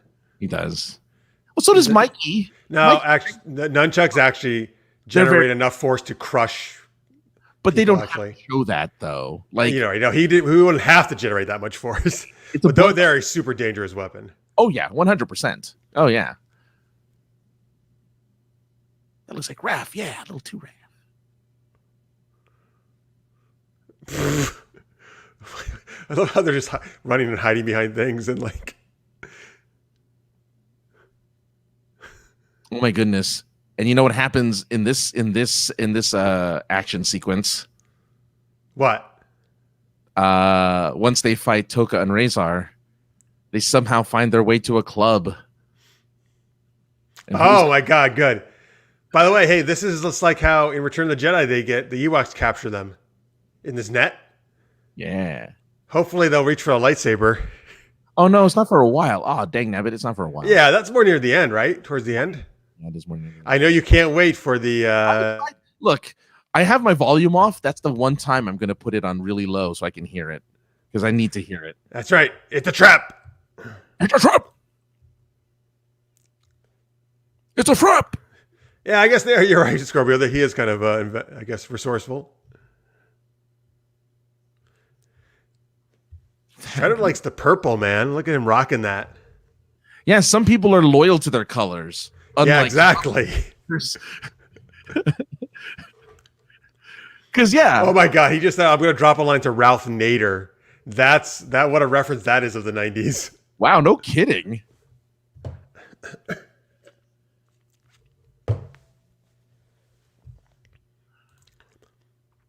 Fabulous cape, Tammy says. Mm-hmm. An Ewok with a lightsaber, that would be cool, Necrodius. Oh, yes. Okay. I'm sorry. Splinter's bow looked like a toy bow. It looked like it was straight out of Gremlins. But that was a good shot. He's well, you know. Well, he's the master. Here's the thing, you know, because of puppetry and stuff, you can't do him doing martial arts. So, which is why I like in the Michael Bay movie, they have him doing martial arts. In the which movie? In the Michael Bay movie. So wait, are you saying Shredder's an all puppet? There's nobody in the costume here? Splinter. I mean, Splinter is what I meant. I'm sorry. Commercial, pause it, please. Yeah. It seems like it, doesn't it? I guess I just thought somebody was in that one too, like all the other ones. It could be. You're right. I mean, yeah. I mean, because if anyone knows, let us know if Splinter's a puppet or a person inside. By the way, Tammy says he actually wore red Shredder in the first movie. Oh, red? Interesting. Well, you know, red, purple. I have a nice shaving commercial now, folks. Ooh, nice. He's doing this. The guy's doing, oh, yeah, feels so good. My pizza's baking, apparently. You are Domino's? Yeah, I did. Because they have the tracker. Because they have the tracker. I know the tracker. Damn it, I like Domino's too. Yeah, they have the Brooklyn-style pizza. Curse you, Francis. I have to get the Brooklyn-style pizza. Wait, I don't know if I've tried that. That's different than their normal one? So their Brooklyn-style pizza, I'm not going to be able to eat it. I'm just going to take over my entire week. It's an extra large 16-inch pizza, but they cut it into 8 so that they're wide slices and they're thin, so they're foldable.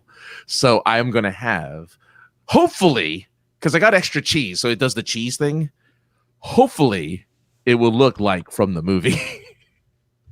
I hope I can reenact that first part of this film where everyone's eating a slice of pizza. Yeah, because the other kind of the mom and pop New York style pizza places are closed. So yeah, I had to get gotcha. Bowie Scorpio, yes. He says, I love when Splinter does anything. It's like seeing Yoda. That's a good reference. Splinter is like Yoda. Yeah, which is why I love the fight he does in the Michael Bay movie, because he fights Shredder in the movie, and he's really like he's an action, he's a martial arts master, Yeah. and he's played by Monk. He's what? Played by Tony Shalhoub. Oh, in the recent movies? Yeah, in the Michael Bay movies. All right, I'm back. You can play. All right. What are you at? I'm 50-50. 50-47, but now 50-50 right now. So pretty close. See, some of these jokes are really good, like Michelangelo like stepping out of the pile of guys.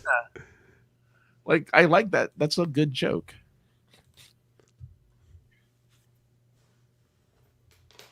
Splinter Cell, like, oh, these guys, my students. I only have the one arrow. I got to go. How did they keep Toka and Razor just sitting in there quietly? They were watching a movie. Yeah, I guess.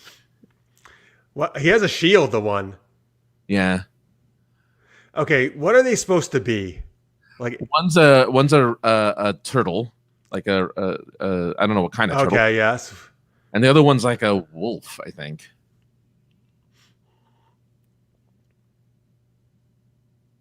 And they have armor. Yes. Maybe this. I don't even think they use their weapons on these guys, even though they're like incredibly difficult. I know. Yeah, this is the time to use your weapons. Uh-oh, I feel this is going to break. Oh, no, it just... Okay, oh, the vibrating trick, of course. Yeah.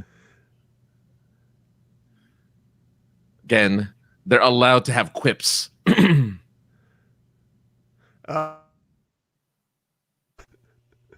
Another villain tossing someone through the air. How's the TGRI guy?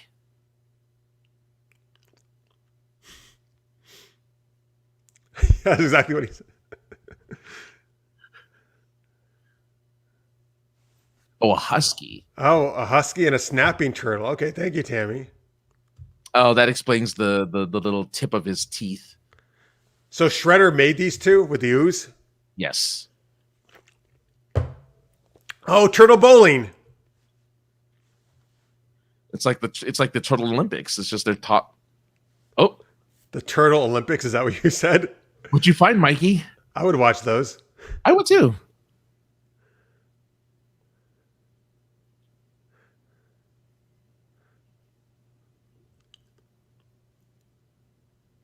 We got the TGRI guy. Hey, buddy, Les, we're going to take you into these filthy sewers. Yeah. All right, let's get this pole and let's watch these guys just like not move away from the pole. Oh, the two of them jumped over it. Yeah. That was good, actually. I thought you're right. They were just going to knock them all out with it. Hurry. He says they modeled the turtles after Baxter Stockman from the Turtle, cartoon or comics?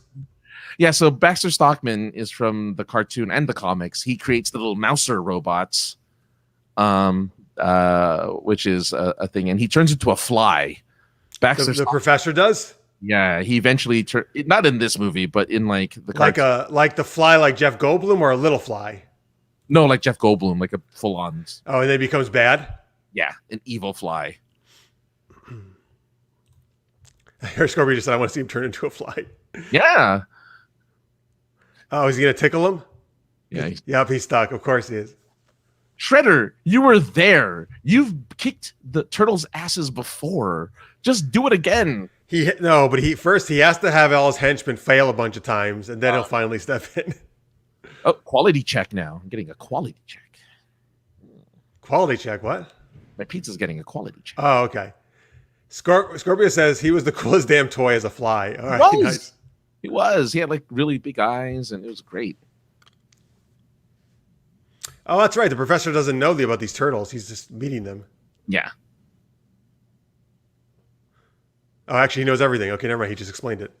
Right. Well, now he knows, but yeah. But he guessed exactly how it happened. Oh, yeah.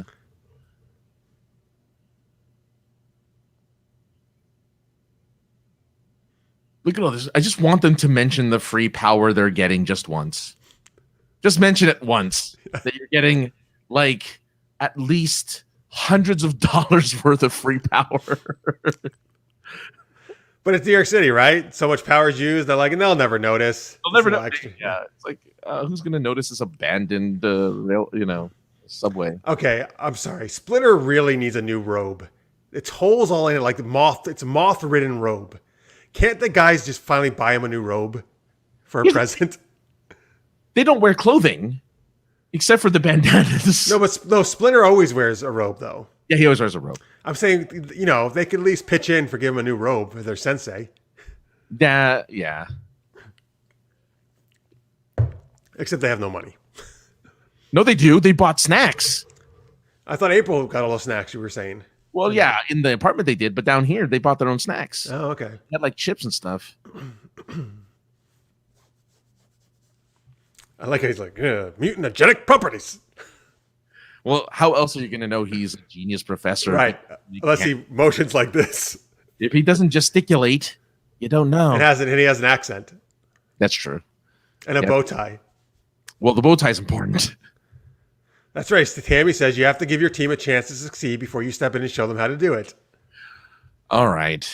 Yes, Corbin, exactly. A ninja Father's Day present. That's what I would like. A robe for Splinter. Like a nice little. Tammy says they tapped into the Trump Tower for the power. And that rhymed, by the way. That was nice, Tammy. That rhymed.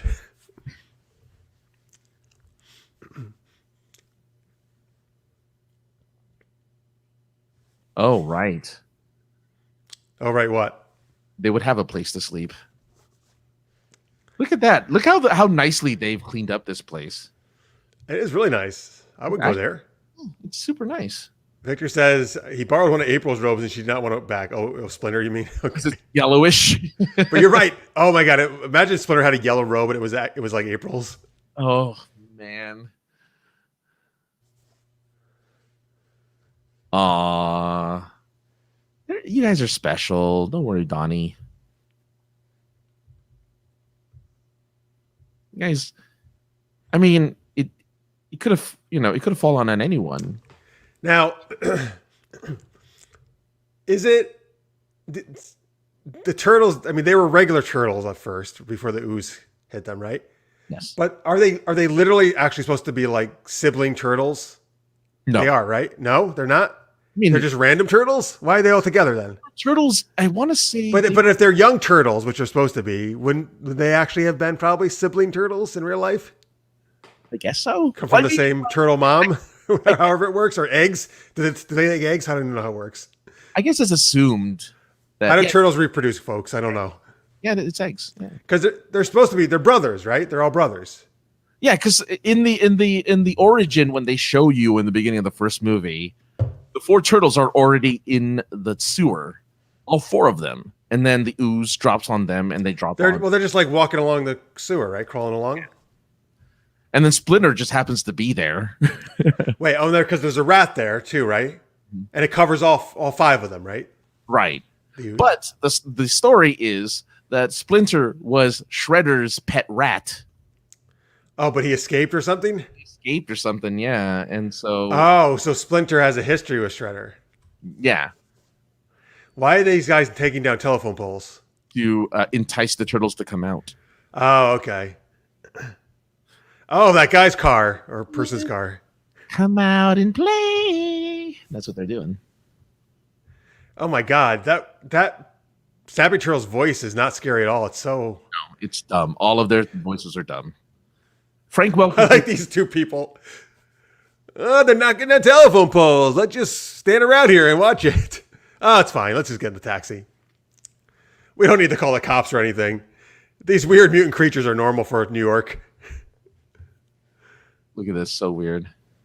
There was a public library there. They should have got some books out. April, are you wearing yellow, April? April, are you wearing yellow, April? Nope, brown again.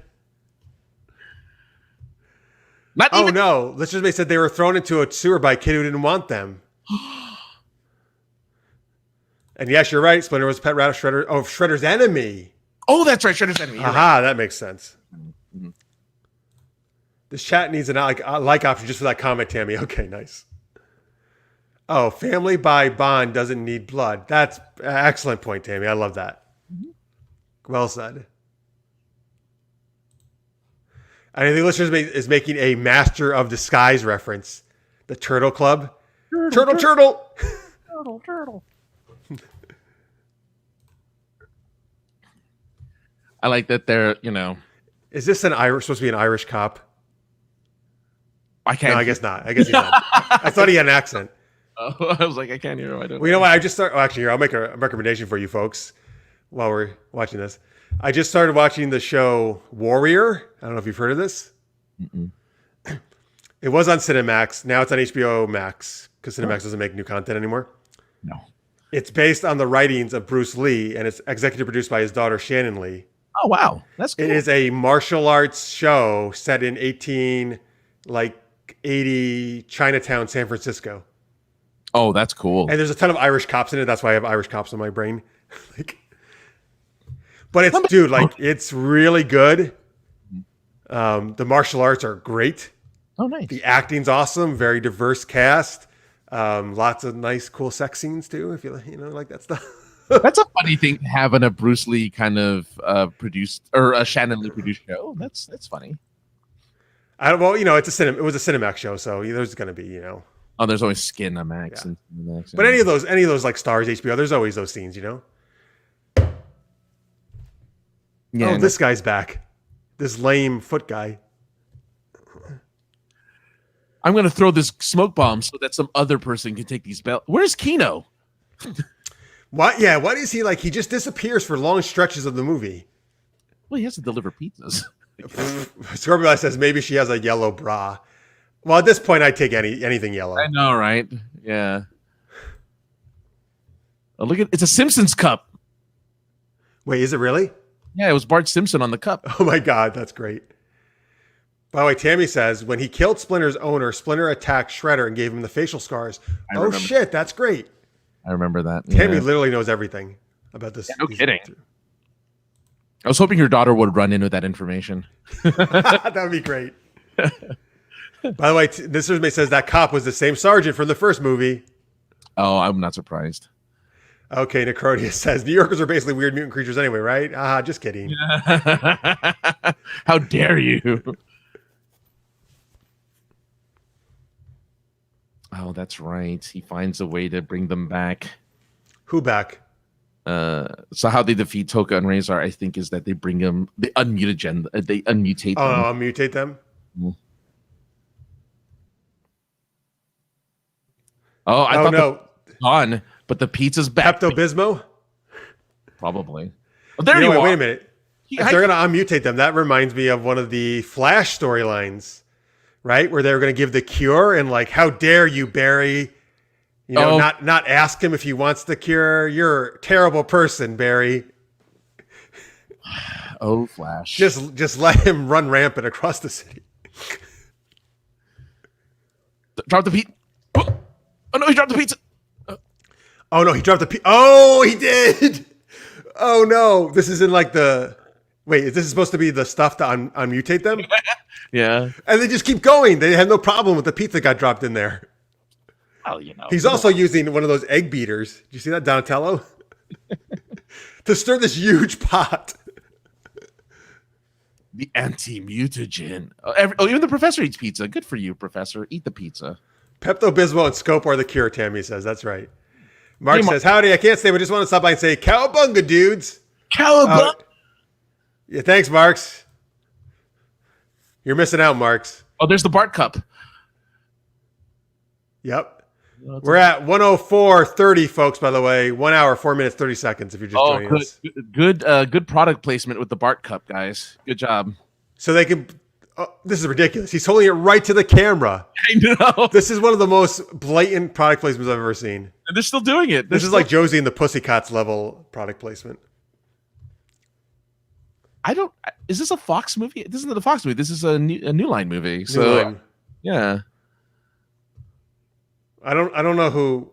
Well, New Line was its own studio, right? It's owned by Sony. Okay, so it has nothing to do with Fox, right? Yeah. Then? That's weird. But it's weird that they did not put the actual pizza companies, which would be perfect, that they put Bart Simpson as the product placement. Right. Eat it. Just eat it. Oh, yeah. Could I have a little Weird Al in this?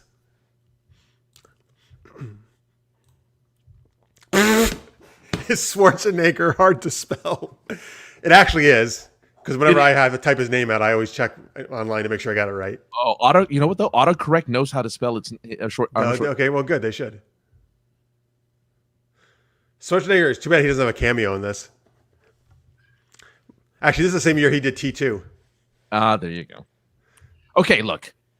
Where's freaking Kino? You could use his help. Come on, he's got to come in, right? What's in the box? The anti-mutagen? Donuts with the anti-mutagen. It looks like a pastry box.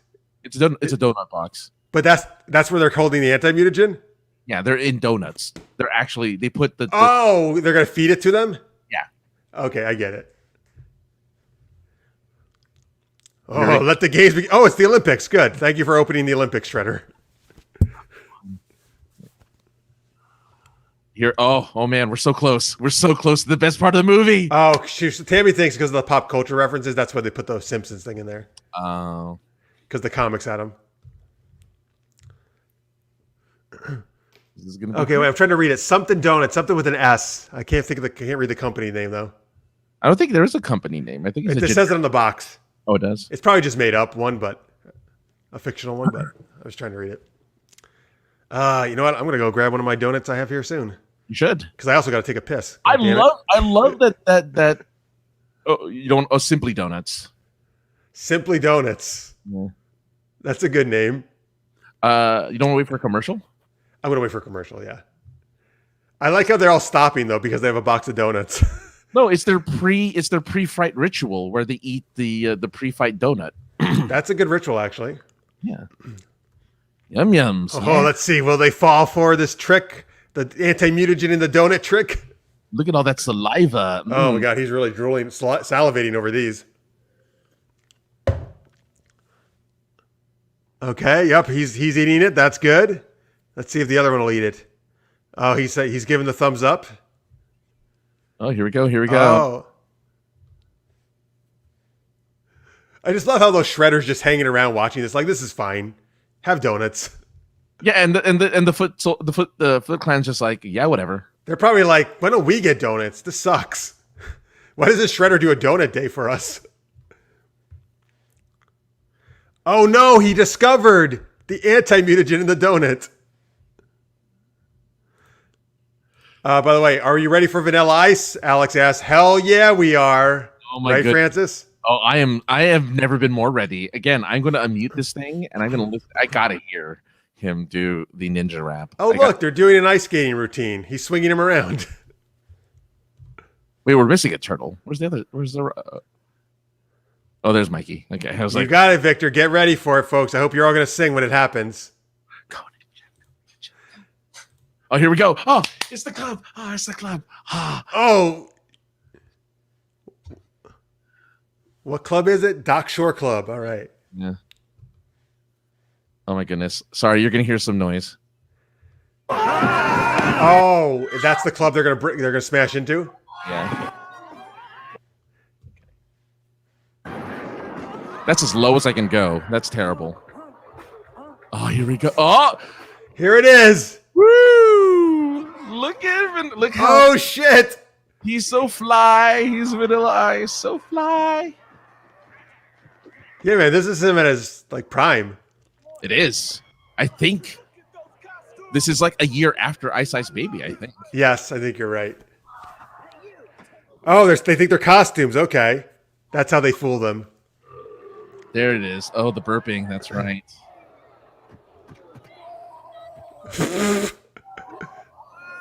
Oh, man. Oh, my God. This is the best scene of the whole movie. So, yeah. Again, it's just so dumb. Hell yeah, cartoon hair and Vanilla Ice. You gotta have it.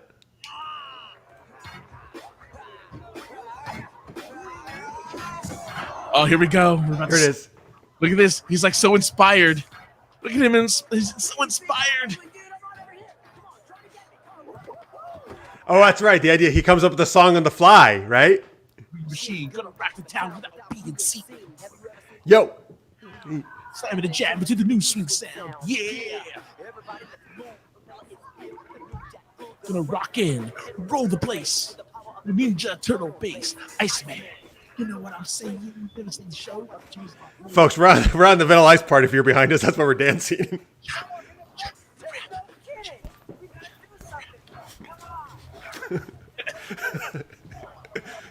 Ninja, go ninja, go! Ninja, go! Go ninja, go ninja, go! Ninja, go ninja, go! Ninja, go! I'm so glad you can't clip on this. Oh man, You can't what? you can't clip in here like you can on Twitch. Clip? What's clip? So you can get it. clip out scenes that I see. Yeah. while we're live. Yeah. Oh man! All right, I can mute it again because it's. I'm gonna listen to the entire song after this. I'm not gonna lie. Like You should. By the way, the scientist guy just said the burping is slowing down the reaction of the anti-mutagen, so they must stop them from burping. Stop them from burping? Yes. Oh wow. Oh, there's Keen. Oh.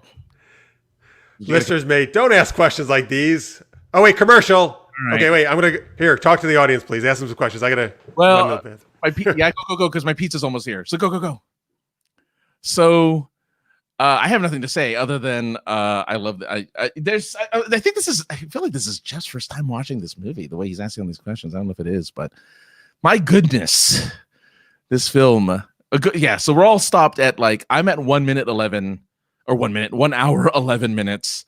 My pizza's freaking here, which is I need to get it so I can have a slice with, near the end of the movie, which I'm sure they'll be eating pizza at the end of the film. I'd actually be disappointed if they didn't eat pizza at the end of the film, but yeah. So what do you guys think of what do you think of the awesomeness that is Vanilla Ice in his prime in 1991? Because that is some sweet, sweet rhymes, I tell you what. And how'd you like our dancing, by the way? Should we clip? Oh yeah. So yeah, I missed the days when Domino's had the 20 or was it the 20 or 30 minute guarantee? Like if they didn't get your pizza in half an hour, your pizza was free. Like that was the good old days when they were, when they were okay to do that. But then stuff happened and you couldn't do it anymore, which is unfortunate because I love the fact that I'm glad you love the dancing. So, I think it was 30 minutes and your pizza was free. And then there was sadly something bad happened and then they stopped doing it. But boy, oh boy, what a great gimmick that was. And that was without GPS. So people had to know how to get to your home. Just had to know how to get to your place in half an hour. That's actually pretty impressive, right? No GPS, no help whatsoever. You just had to know how to get to where you need to be. How do we survive? I know we had Thomas guides, but seriously, how do we survive without GPS? All right. Okay. The guy. Okay. So the pizza dude is here. I need to get a mask. Jeff, hurry up. I need to get my pizza.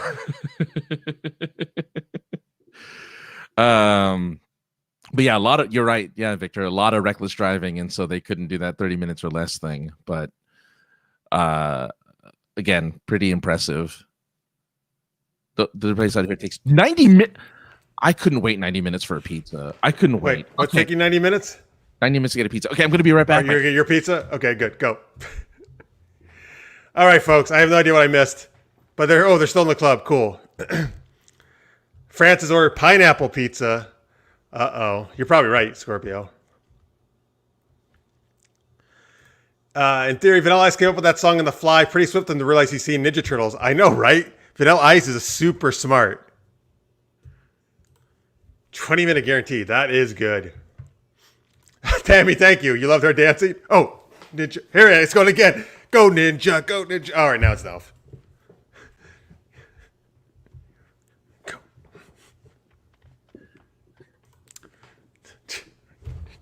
Oh, man. All right, let's see your freaking pizza. Oh, you jerk. Fine, I will show you my Dunkin' Donut.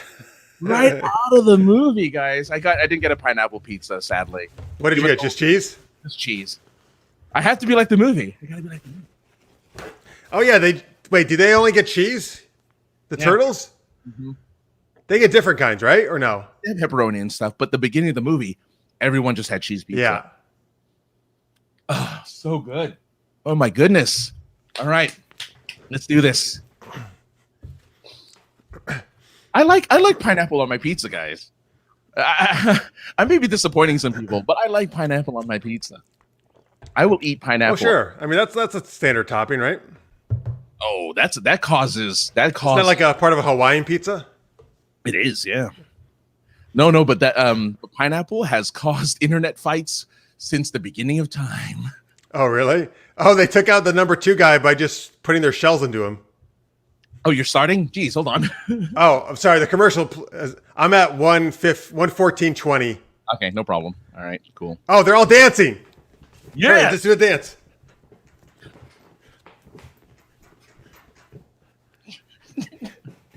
Oh man. Oh, now they're all doing the dance.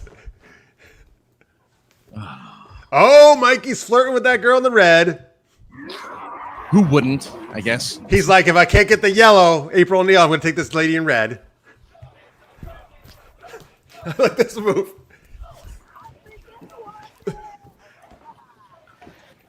Go ninja, go ninja, go. Go, go, go.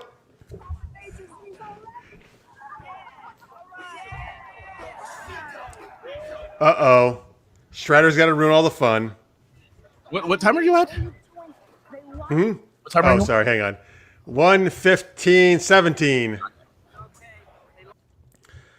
Wait. Oh, what do you stand behind, Alex? I missed your other statement, I guess. I don't know. What was his? Yeah, what was his previous statement? There's nothing happier than walking with a pizza box. That's true, Scorpio. Oh, turning off the audio of the movie and just watching you two dance is amazing. Oh, that's what he said? Oh, here it is.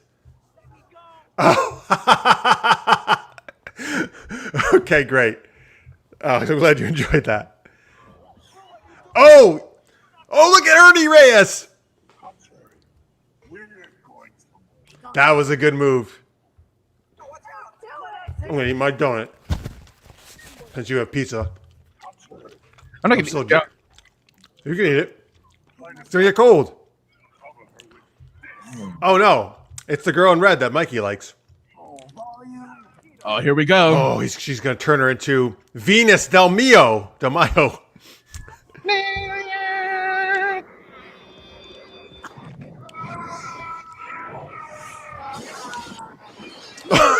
He blasts him across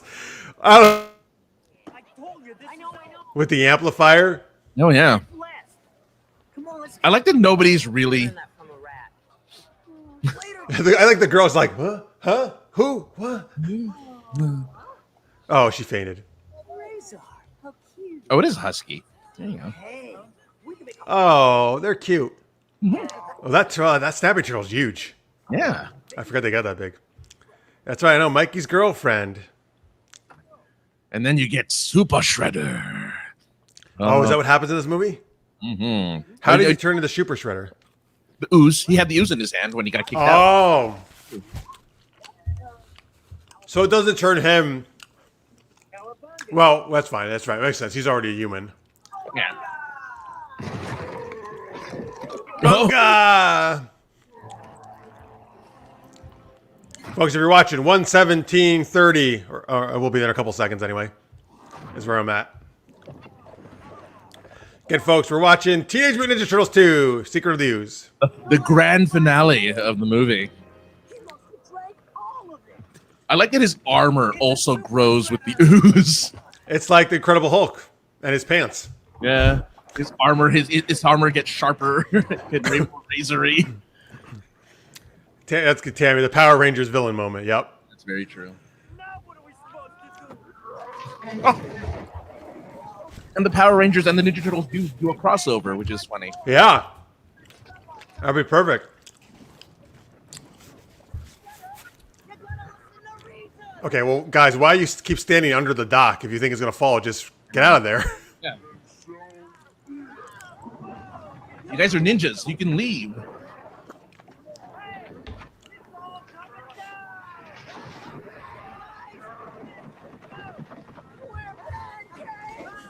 Pizza. We're pancakes. Oh, that's true. Yeah, You tell him, Leonardo. Yeah, you're in water, of course. You're right. You know what? They never use any really water stuff for the turtles. No, which is like their environment. That's interesting.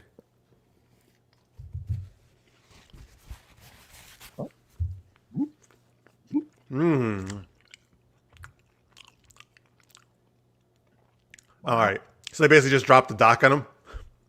Well, he dropped the dock on him. They didn't do anything. They just stood there. I thought. Oh, they just kind of like went into the water to get out of the way. Yeah.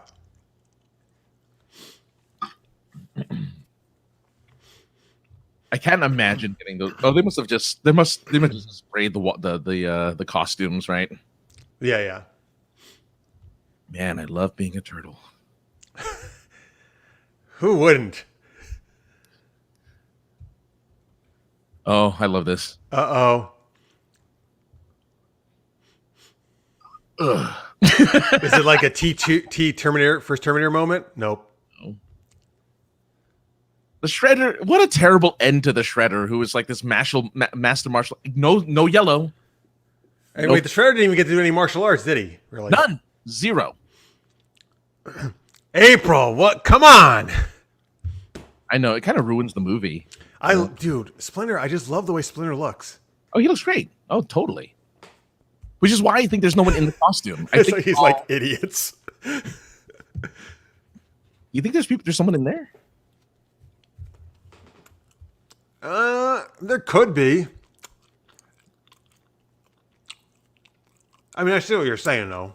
Mm-hmm.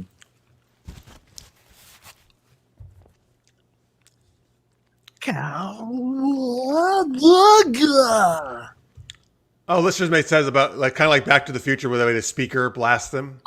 Yeah, it's a good reference. Uh-oh, they're in trouble. The art of invisibility. Yeah. Ninja rap. Wait a minute. I love how the Daily News already has the paper out and Splinter has a copy of it.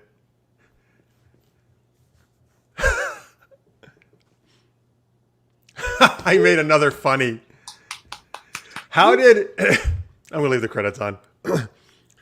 How did the Daily News get something out within like, what, 10, 20 minutes of it happening? Maybe like 2 hours.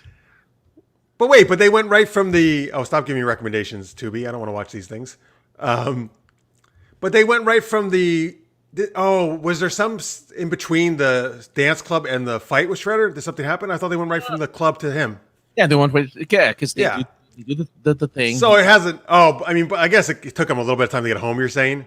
Back to the sewer? They're catching. Right. They're making sure Shredder's really dead. But I love how Splinter has gotten a copy of it already. The paper. Yeah. But notice how Kino has a very unceremonious like he's just kind of written out at the end, you know. Actually, I don't remember. Was he in the club scene? He was. He kicks the Ooze. Oh, okay. And that's the last time you see him, right? That's the last. Well, no, they really did a bad job with this. I mean, the character was awesome. I loved it every time he was on screen. But you're right. They didn't know what. They're like, we'll just throw him in here and this scene and whatever. Yeah, they show the last thing you see him is when you see him with the girl. Oh, puppeteers. They had puppeteers for all the turtles, they said. And Splinter. Yeah. They're the voices. Oh, this is a pretty good song, too. Yeah. Who? What? Tatsu, the guy, had a voice actor do his voice. Turtle fight doubles. Here we go. Oh, there you go. Additional turtle fight doubles. So Kino's fights performed by Ernie Reyes Jr. himself. That's I think the first time I've ever seen that in a credit. Oh, we have to say like did not have a stunt guy. Yeah, well, of course, why would he, man? He's amazing. He was the only one not in a costume. He was the only one like that you could see him. So here's the question: He should have been in more movies. Was this the first time you've seen this movie? No. Oh. It's the first time probably since the 90s I've seen this movie. Because I totally remember the Vanilla Ice thing very well. Like, that's the scene I remember the most, for sure. Oh, yeah. But it's been so long, I forgot a lot of the rest of it. So, Pizza and pre-fight donuts would ignite a great movie-inspired food. Oh, that makes sense. They gave him the donuts, so I'm eating a donut. Yeah. But there's no anti-mutagen in this. No cubes of anti-mutagen? You're not going to turn it to a I guess, Baby Jeff? Baby? Oh, because it would do the reverse? I guess. I mean... Why? Maybe it would make me a teenager. Oh, there you go. I mean, well... No, not going through puberty again maybe isn't so great, but... Well, maybe you're teenagers just not puberty. I know. Oh, man. No. But, yeah, it was... I mean, it's a good movie. I'm just bopping the end credit music. I still think it holds up. I think this movie still holds up. I mean... Yeah, it's a very... it's a cheesy, goofy movie, but it's still fun. Yeah. It's a cartoon. Like, it's literally a cartoon. Baby Ref. Nobody wants to see me as a baby. Baby Fref. Yes, Tammy. Baby Fref. Oh, no. Baby Fref. I actually don't mind that song that much, to be honest with you. Baby Fref. Go Ninja. Go Ninja. I'm just thinking that song in my head instead. I mean, look. Vanilla Ice wasn't a terrible rapper. Like, no, dude, I think Vanilla Ice is... That's one of those songs that's on my list. Is like one of my favorite... That's on my list. Like, I love that song. But Ninja Rap? I mean, sorry, no, Ice Ice Baby. Oh, Ice Ice Baby.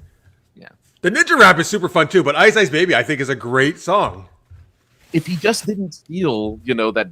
I mean, well, he like sample from, Under Pressure without crediting him, you mean? Yeah. Which is also a great song. David Bowie and Queen. Oh my God. So a radio station I listen to while I'm at work played Under Pressure and Ice Ice Baby back to back. So it was really funny because I'm like, the song's again. It's like, oh no, it's Ice Ice Baby. Nice. All right. I think Victor was saying nothing wrong with a silly movie. That's right. Absolutely, man. I love these kind of movies. Lots of fun, everyone. Have a good night. Thank you, Alex, for joining us. Yes. So let me tell you some folks while the credits are here. I need to see Vanilla Ice in the music credits. Why is the director's name so far down in the credits? That's super weird. That's second or third in the credits, yeah. That's bizarre. So, folks, February 3rd is going to be our 300th episode. So 2 weeks, I guess, from today, right? Are we doing anything next week? We'll do a watch party or something next week, right? I don't know. Games or something? No, we're definitely doing something next week. Yeah, we'll do a watch party or games or something. Yeah, no, we're not taking any weeks off. So, folks, what we need is, because I got to do some editing. Mm-hmm. I got to do a lot of editing. I got to put some clips together. But also, we need, if you want to send us a little short video of yourself, like maybe 30 seconds or so or less. Actually, Alex and the Crodius sent it to me this past week. Thank you guys for doing that.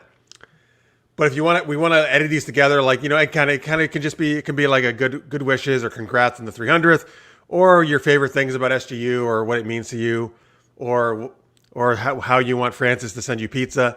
But anything you want to do, any kind of video, we would love it. You can send it to me, supergeekeduplive@gmail.com, or you can through other ways, Facebook or Twitter that you're in contact with me. Again, if you do not want to do a video, totally understand. You could do an audio clip, or you could just write something. A couple of people have sent in some written things to me to use. That works as well. Hey, Skywalker song, by the way. Yeah, well, there it is, Ninja Rap by Vanilla Ice. Whoop. Vanilla Ice, Earthquake, and Todd Langen. Performed by Vanilla Ice and Earthquake. Oh, Earthquake must have been the other guys up there, I guess. I'm guessing. Yeah. Kathy Dennis. Oh, I know Kathy Dennis.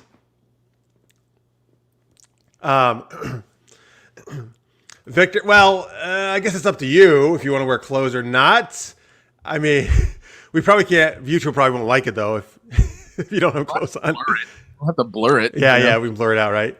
Yeah, let's just make sure. Yep. So, folks, since I need some time for editing, Dunkin' Donuts is a sponsor. That's perfect. I'm eating a Dunkin' Donut. How apropos. A Golden Harvest presentation. Wait, Golden Harvest is all the Hong Kong martial arts movies, right? Yeah. That's so weird. I had no idea they were involved in this. That's cool. That's great. The martial arts is good. Yeah. Except for number 3. Right. Martial arts is terrible. Okay, so it's fine. The movie is fully over, including credits for me. Folks, so if you can, I would say by this weekend, get me those clips, though. That would be great, so I can have time to edit them together and work them in. I would appreciate that. And we've got lots of guests lined up already. I think we have 7 confirmed guests, which again I'm gonna keep a little bit of a secret right now because I want to surprise some of you. Yeah, but I will say some guests from the early stages of Super Geeked Up and along the way, and some more recent ones. I'll give a hint. I'll be there. Oh, that's right. Oh, you ruined the surprise. Oh, no. Man, how would they ever guess you would be there?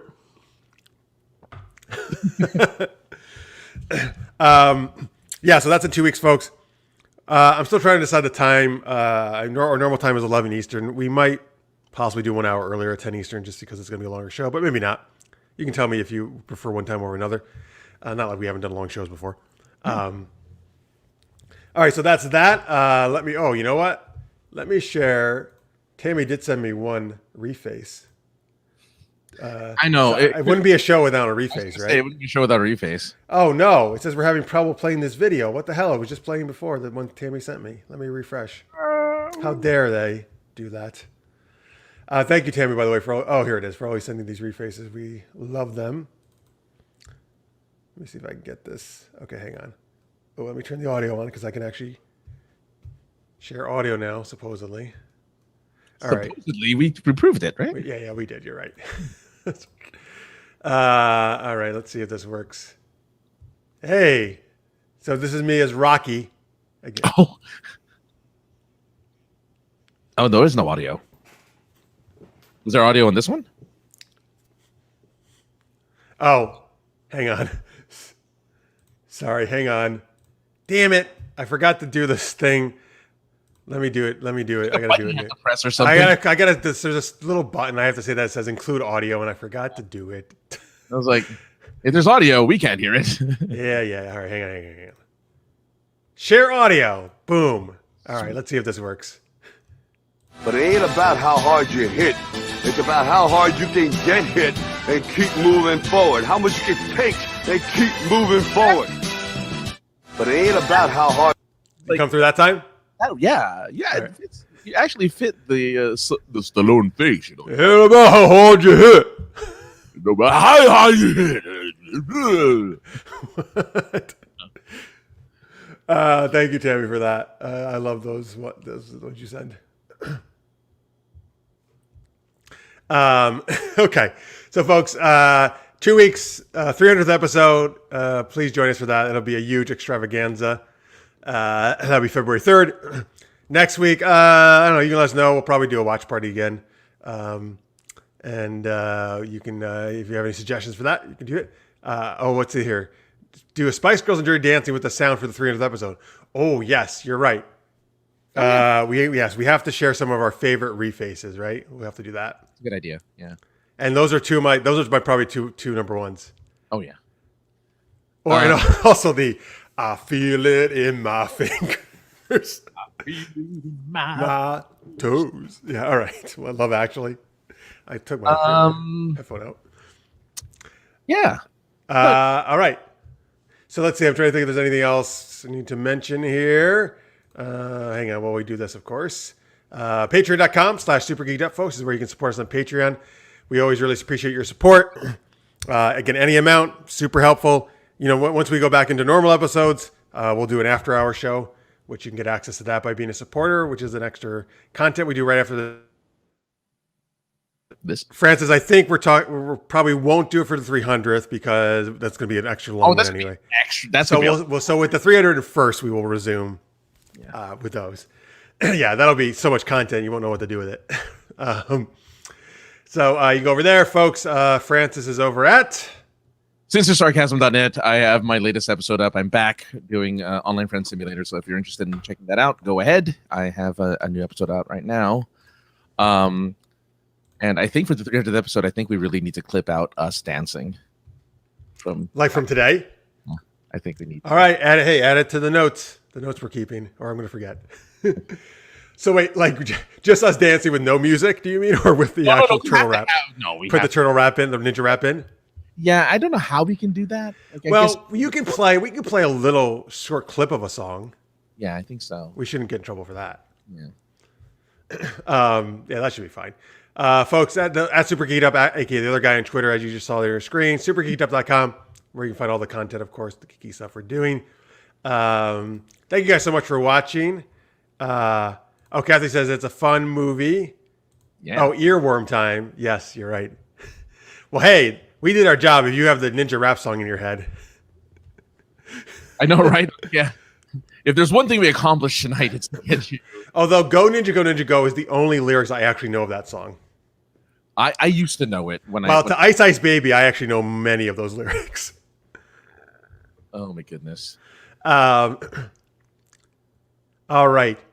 Yeah, you know what? I would love to do Disney Plus. Let's just, I just obviously, we always want to have everyone involved, so we're trying to do something that everybody has. That's the thing. Streaming services are great, but that's the one thing now, right? Like, there's so many of them. How do you ever find something that everybody has that one service, right? Yeah, You're probably not going to do that. Yeah. I mean, it's a safe bet with Netflix because it has so many already. Yeah, except I don't have it. Except for you don't have it. Well, you know what? I only get Netflix when I really want to, or something I really, really super want to watch, and then I cancel it. Yeah, like Cobra Kai. No, you bastard, and you know it. He was telling me off air because I said how terrible it was. He went and watched it, of course, and he loves it. Of course, I love it. It's so good. Cobra Kai is even though you thought you agreed with me in the first couple episodes, but then you kept watching. I know. Once I went to episode 3, I'm like, it really started hooking me. I'm like, I need to watch this. Well, you got 3 seasons to watch. I know. I'm excited. All right, here, listen. I want you to watch Warrior, okay? Where is it? Now, it's on HBO Max. Do you have that or no? You don't have that, right? I don't have that. All right. Dude, damn it. Are you saving the trial for some reason? Because you didn't do it for Wonder Woman. Are you saving your trial for? When I went, there wasn't a trial. I went to HBO Max, and there wasn't a trial. Where did you go, on Roku or actually on the computer? On the computer. Huh, that should work. I wonder if they took it off for when the Wonder Woman was happening. Yeah, because I went to HBO Max, and I'm like, I'm going to do the free trial for the movie, and it just says sign up now. There's no trial. No, well, hit that. Okay. And does it say free trial or no? No, it just says $14.99 per month. What the hell, man? They were definitely doing a week trial. Yeah, so they don't have it. And then you could do a prepay and save of 6 months ahead. But yeah, there's no that's the thing. I would have gotten it for the trial. I would totally watch Wonder Woman, but I'm like, there's no trial. I was like, what do you mean trial? I was like, and I looked. I was like, there definitely was one. I mean, they could have possibly, because they didn't want everybody doing it for Wonder Woman, maybe, yeah, because taking it down. Watch it for Wonder Woman and stuff. Yeah, exactly. Yeah. So I mean, I can understand if they did that. But you know what? I bet you're going to probably want to get it at some point, because you know what's debuting on HBO Max? Mortal Kombat! Yes! Oh, I got to get it for that. Yeah, you're right. I got to get it for that. I love Mortal Kombat. Okay, so here's you go. When you get it for Mortal Kombat, go watch Warrior when you have it for that, okay? Because you'll have it for a month at least. Yeah. Well, yeah, you can't sign up for less than a month. So, like, by the way, I was reading an article about the casting news for Mortal Kombat, and the storyline. Actually, it was a whole synopsis. So I don't know if you know this, but there's a brand new character as the main protagonist who's not from the games at all that they've created from the movie. And it better not be like, oh, it's a player from the game, the person who actually. No. It's some actual character who I believe from the name. I believe it's an Asian actor. I think it's like an MMA fighter or something. Is the idea? Okay. And then all of the tons of the actual character, the rest of the game characters are in it. Sounds like a cool cast. I'm really excited for the movie, man. I know you are, right? I'm so excited. Yeah. And I'm really hoping there's some really awesome fight choreography in this one. I forget who the studio is, but it's not like, it's one of the. Is it like an actual major studio that does it? Well, it's Warner Brothers. It has to, because it's HBO Max, so it has to be Warner Brothers who's doing it. So I expect, if anything, visually, I expect it to be as spectacular as like the DC movies in their fight scenes, which are great. So the DC movie. Oh yeah, okay.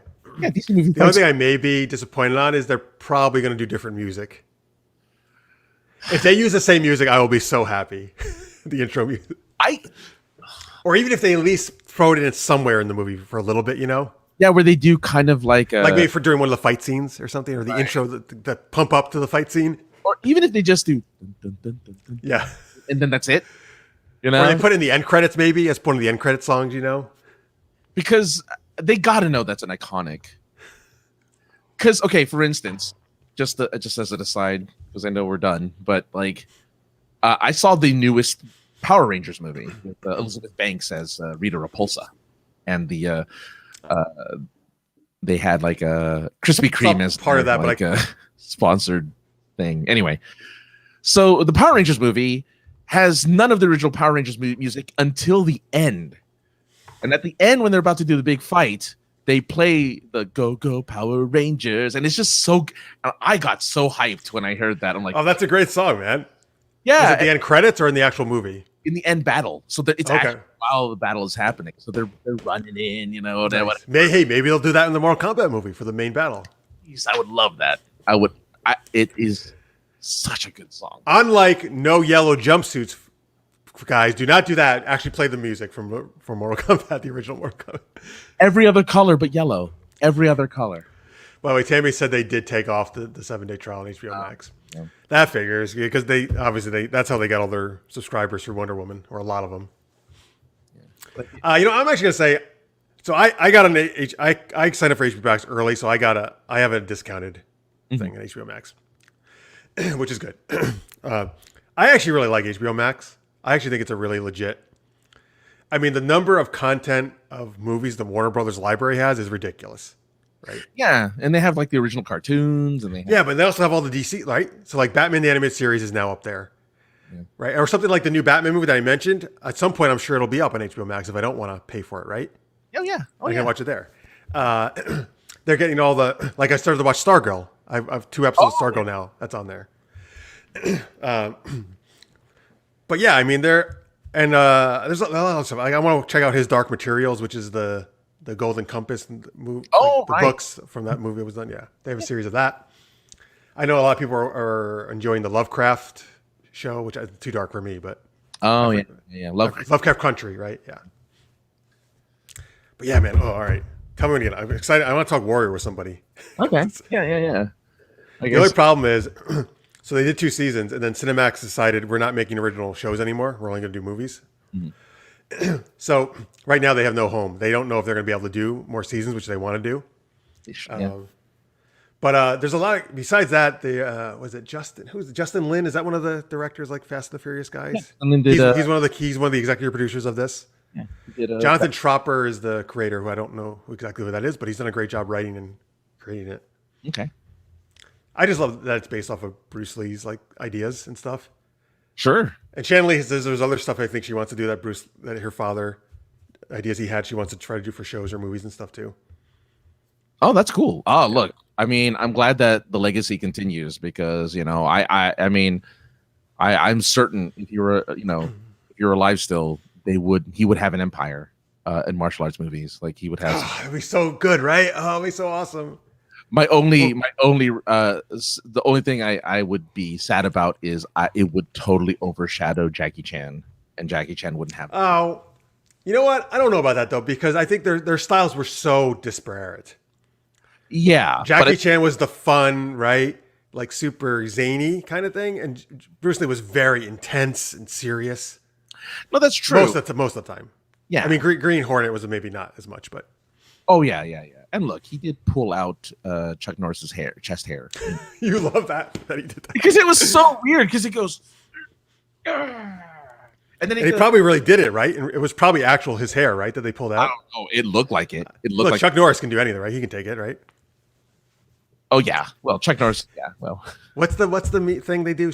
What's the thing? The Chuck Norris thing? Everybody says everything. Chuck Norris has so tough or something. He can. Yeah, Chuck Norris doesn't have a chin under his beard. He has a fist, or something like that. Or okay. Chuck Norris doesn't push himself up when he does push-ups. He pushes the earth down. Right. That's right. I heard that was a good one. That's how just powerful he is. But I also love Warrior because, and maybe it's because when I was in college, I got introduced, which I've said before, all the Hong Kong action movies, right? Yeah. And I had such an affinity for those movies with these like almost all Asian cast. And Warrior actually is not all, that's pretty diverse, but it has a very large Asian cast, of course, because it's set in Chinatown and all that stuff. And it's about really two kind of rival, what they call tongues, which are more like gangs at that time in Chinatown in San Francisco. And the main protagonist comes, this is not ruining anything, but he comes over from China to try to find his sister. Okay. And he gets wound up, unfortunately, joining the gang to be able to survive. But because he's an amazing fighter, though, so they use him as their. Well, they always say this. He's like he can scrap. They don't say fight. They like he can scrap. That's the term they always use in this. Which makes sense. That's for back. Yeah. But anyway, I don't know. It just like I don't know, man. Whenever I see like a martial arts movie with that, like it just makes me feel good because it's like, oh yeah, these are all the movies I used to watch and I love those, and I don't get to see them as much anymore. It feels like, or well, they don't make any new ones. like you mentioned, right? Yeah. So I don't know. Like that just made me happy when I see shows like that. Yeah, look, when Enter the Badlands was a thing, that was really cool. Oh, you know, wait, did you ever watch that? Because I kept telling you about that show too. You did? I thought. Well, I kept telling everybody I talked to. Usually, I thought I definitely mentioned it on Super Geeked Up many times. You may have. I've only seen the first 2 seasons. Okay. Like a third. There's one more season. Yeah, there's a third and final. So that's the one I haven't seen yet. Okay. Yeah, that particularly. I still think the first season is the best. That show, man, that blew me away. I was like, oh my god, this is the best martial arts by far on TV. Not even close. Oh yeah, it was very good. Yeah. Like forget what Netflix was doing on the Marvel movies. Forget the Arrowverse, even though they do good stuff. Like this just blew it away. Their martial arts and Into the Badlands.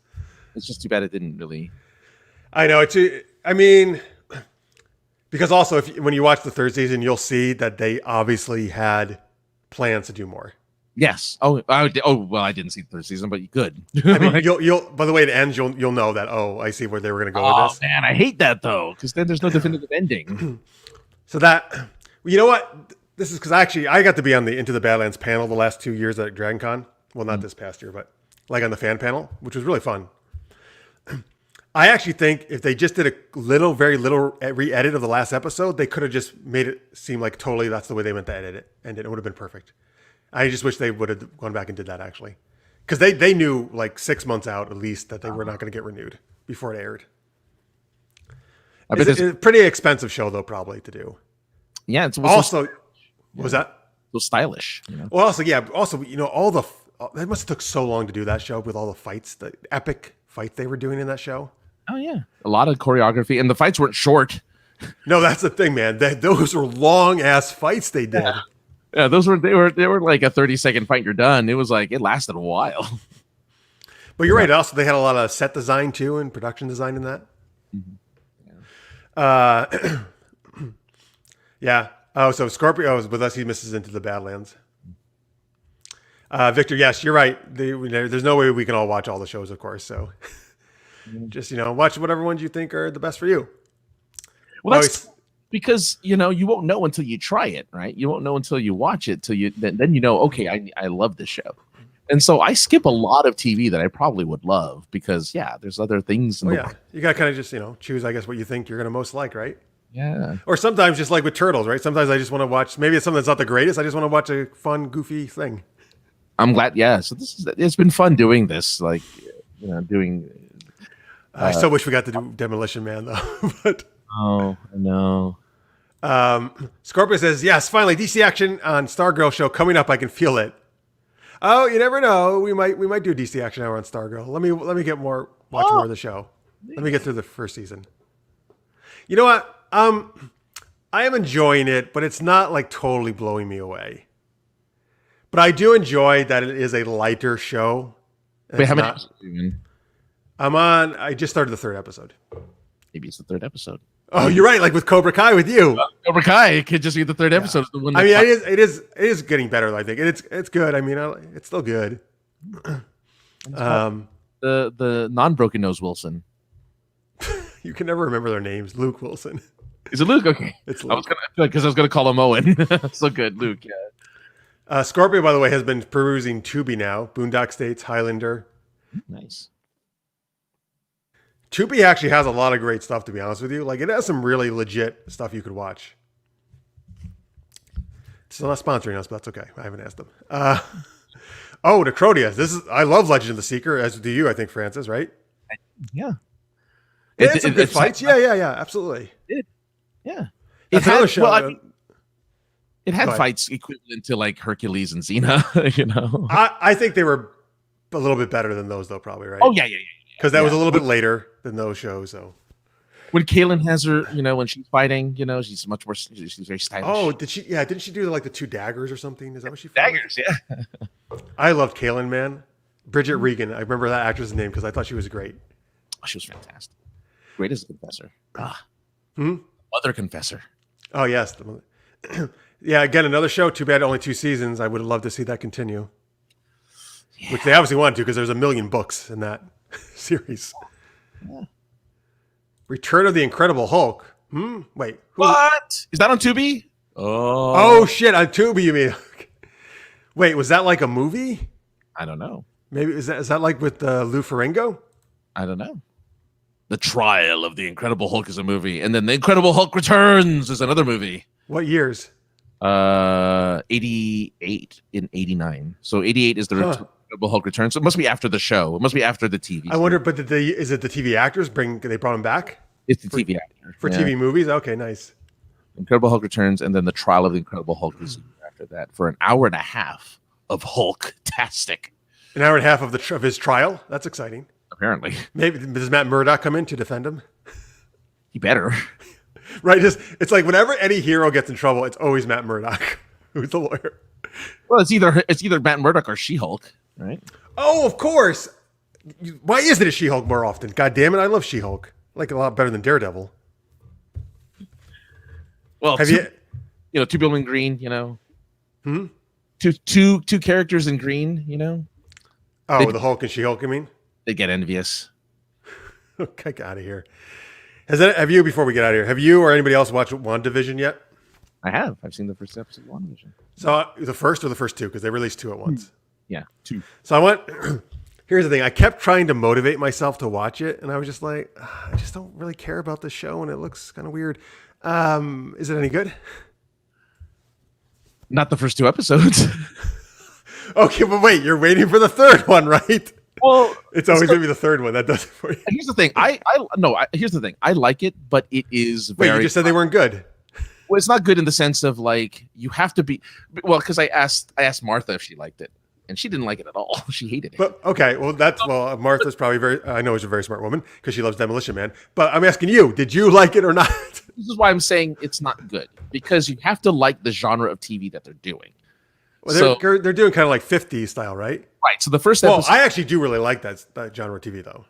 The first episode is and they pretty much like shove it in your face. It is I Love Lucy. It's an episode of I Love Lucy in one with those 2 characters. Second one is Bewitched because they actually do like a funny like intro. Is the nose thing? Well, they do an intro that looks just like the Bewitched intro, but with those. But she never does the nose thing. Or maybe she does. I may not have noticed, but it is so weird, and you don't know what's going on. That I can understand why people hate it, but I enjoyed it because I like those 2 types of shows. I like. Okay, as I was saying, you love I Love Lucy, so you. I love I Love Lucy. But why did you say it's not good? Then you're really enjoying it. It sounds like, right? Because I think that in general, I'm thinking like people aren't going to understand what's going on. Not just that. Well, no, people will at some point because obviously they're gonna. Yeah. But I mean, just like it's so. Even though I loved it, I still got bored in parts. Like I'm not gonna lie, I got bored in certain parts. I'm like, okay, I like the premise, but I want to know what the hell is going on. And so I'm just like, well, they're gonna make you wait though for that. Yeah, and I'm just like, okay, I get it. I like that this is an I Love Lucy episode, and I like that there's hijinks, but I'm like, I'm bored. I need to know what's going on. Yeah. And so I'm not going to lie, I was bored by parts of it, but some of it I was really entertained by. But the first episode I was really kind of bored with. Second one, I was a little more entertained, but I was annoyed by the character, like Vision's characterization due to something that happens to him. And I'm just like, So I really hope it picks up with a little more modernization. I hope it picks up with a little more of an idea of what's going on. But like, yes, I love those genres, but I'm not gonna lie, I was bored by some of it. Okay. Yeah. But yeah, you said Martha hated it. Yeah, she was like, I don't get it. I don't understand. Tammy says we needed a few more clues. She also says, I was thinking this even just by looking at some of the trailers. She says the first one was more like the Dick Van Dyke Show, which I actually love that. I like it more than I Love Lucy even. So see, it's interesting. Like those are stuff I like in Bewitched. Like, so I don't know. Maybe I'll like it then because I do really like those shows. Like I said, but they're not going to keep. Right? I feel at one point that's going to end, right? And they're going to become more like. Well, they just moved into the 70s, so it's going to be a 70s. sitcom. So they're kind of like bringing their way through the decades, you think? Is that what they're going to do? And they're finally going to get to the present? It feels like it. Because it's only an 8-episode. Well, okay. Maybe because I would love to see the 80s one then if they do an 80s. Yeah, it's an 8-episode season. It's not even a season. This is it. It's an 8-episode one-shot. Oh, this is just a mini series basically? Yeah, this is like it's like a movie just spread out in 8 episodes. Now, that's not what they're doing with all the Marvel shows though, right? Some of them are going to have multiple seasons? Yes. I hope. But it's not this one, and it's not Falcon Winter Soldier. That's a one shot too. I believe those are both one shots. But yeah. She-Hulk will be like a She-Hulk will be multiple series. I think Miss Marvel's supposed to be a multiple season. I didn't know they're doing a Miss Marvel. Yeah, they're doing a Moon Knight. They have a trailer for it too. Okay. Yeah. Let me share some comments before I get some more questions. Yeah. First off, Scorpio says that one of the Incredible Hulk's returns had Thor in it, which is amazing. Oh God, nice. Scorpio is loving WandaVision. I totally buy into the gimmick they're doing. Fisher's Made, by the way, says the Trial of the Incredible Hulk he thinks was Stan Lee's first cameo of a Marvel franchise. That's very interesting. Let's see here. Oh, so Tammy's youngest daughter says she likes the first two, I guess WandaVision, I believe. I thought they were building up to something. I'm looking forward to getting more information. Listeners Made also likes it. So it seems like most of our viewers here really are enjoying it. Good.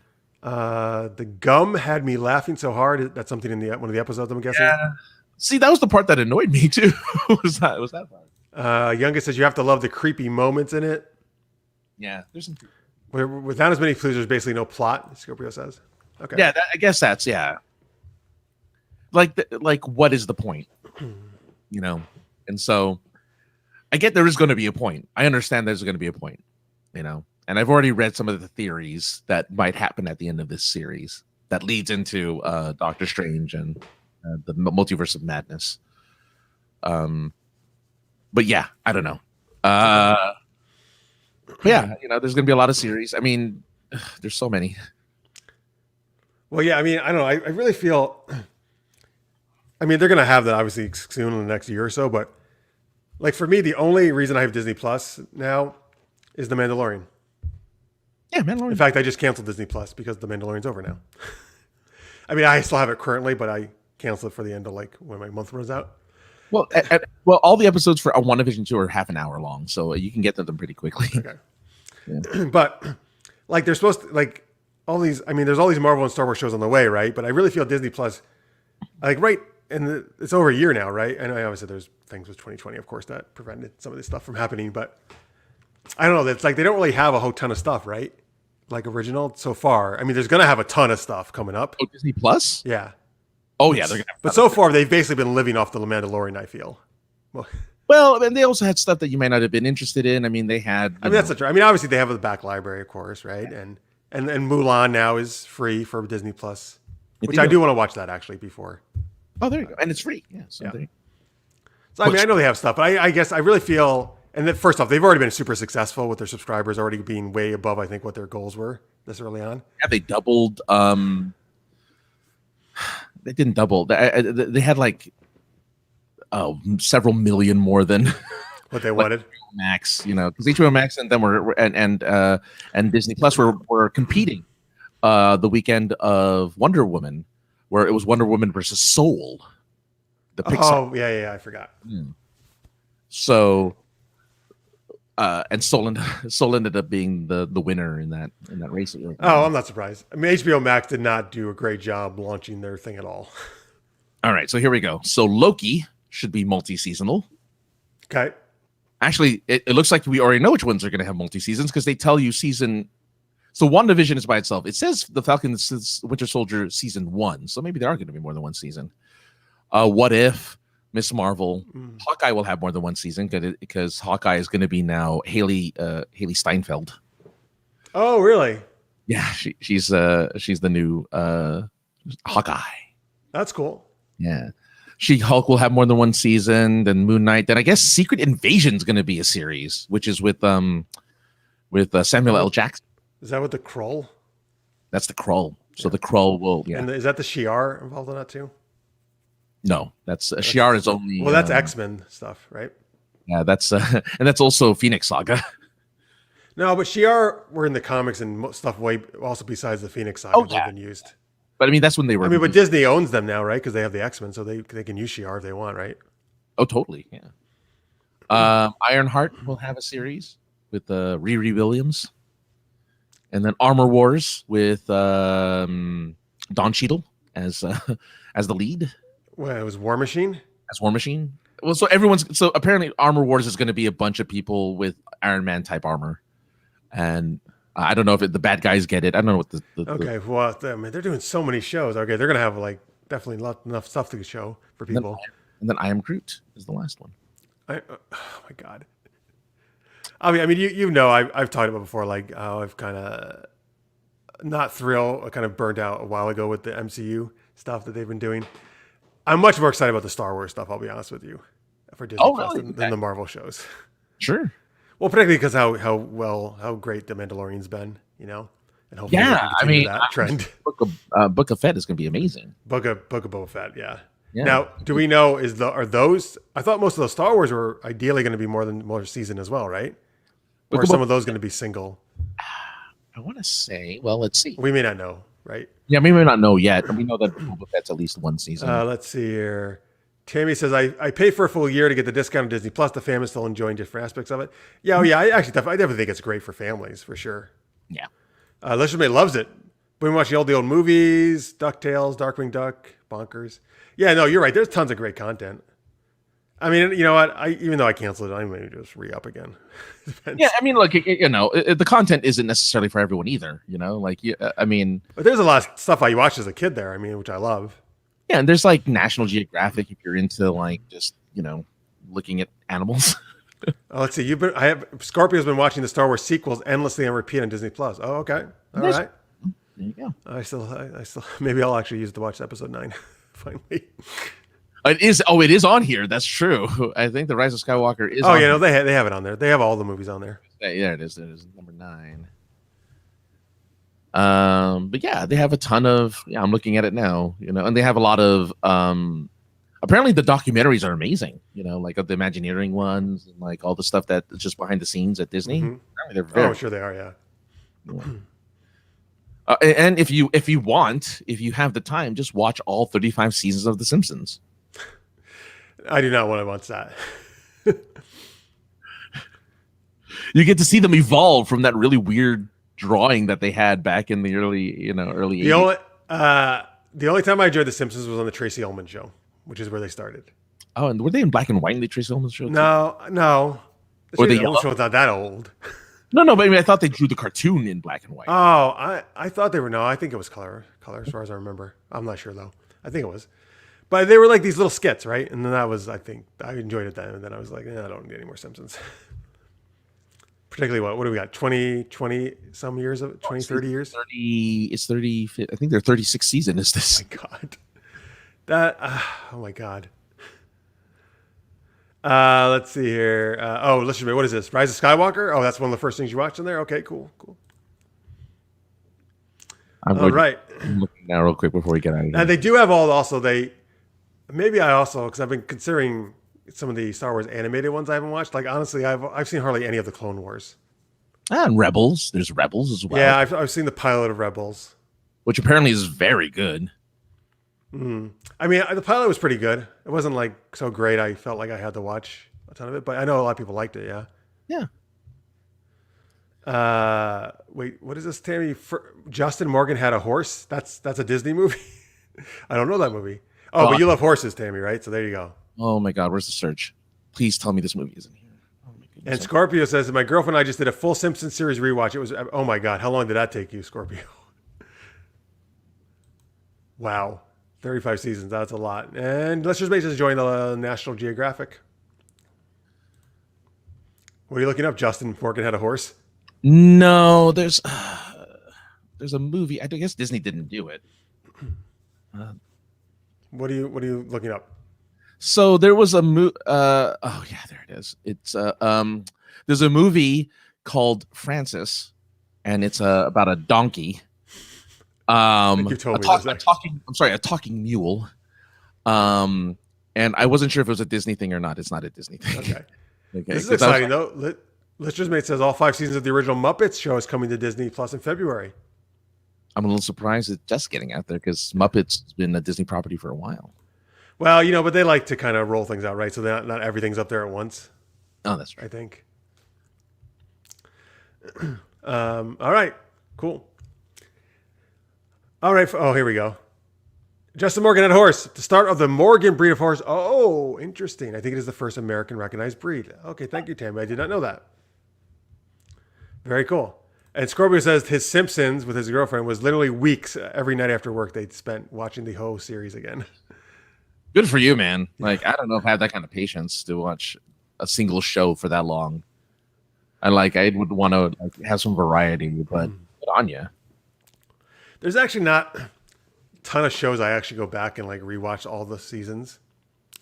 There's some Saved by the Bell, absolutely. Sure. Deep Space Nine, Next Generation, yeah, 100%. I've done it multiple times. There's only 2 shows I've ever watched again, and it is Star Trek: The Next Generation, which I'm still not done yet because well, that's a great choice. And the first 2 seasons of New Doctor Who, or the first two Doctors. What, 9 and 10? You mean? 10. I think I've seen both of their cumulative seasons at least 3 or 4 times over the last decade since it's okay. Well, yeah. Well, that makes sense. Those are 2 of your favorite things, right? Doctor Who and Next Gen. Yeah. Oh man, but I will go back to DS9. I promise I will watch all of DS9 because because you have not ever seen all of it ever, or you have? I've never seen the entire thing. I stopped at season 4 or 5. Okay. Of DS9. It was way before the Dominion War. Not way before the Dominion War because they had the Dominion War. Dominion actually got introduced quite early on. They actually got introduced at the very end of season 2 into season 3. But I think it's before I realized I knew that Odo was a chosen one or whatever his race is, of the changelings. Of the changelings, yeah.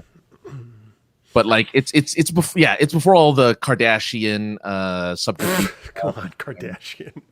Or Cardassian, sorry. Cardassian. I thought you did it on purpose. No, I didn't. I didn't even realize. Yeah, Cardassians. Excuse me.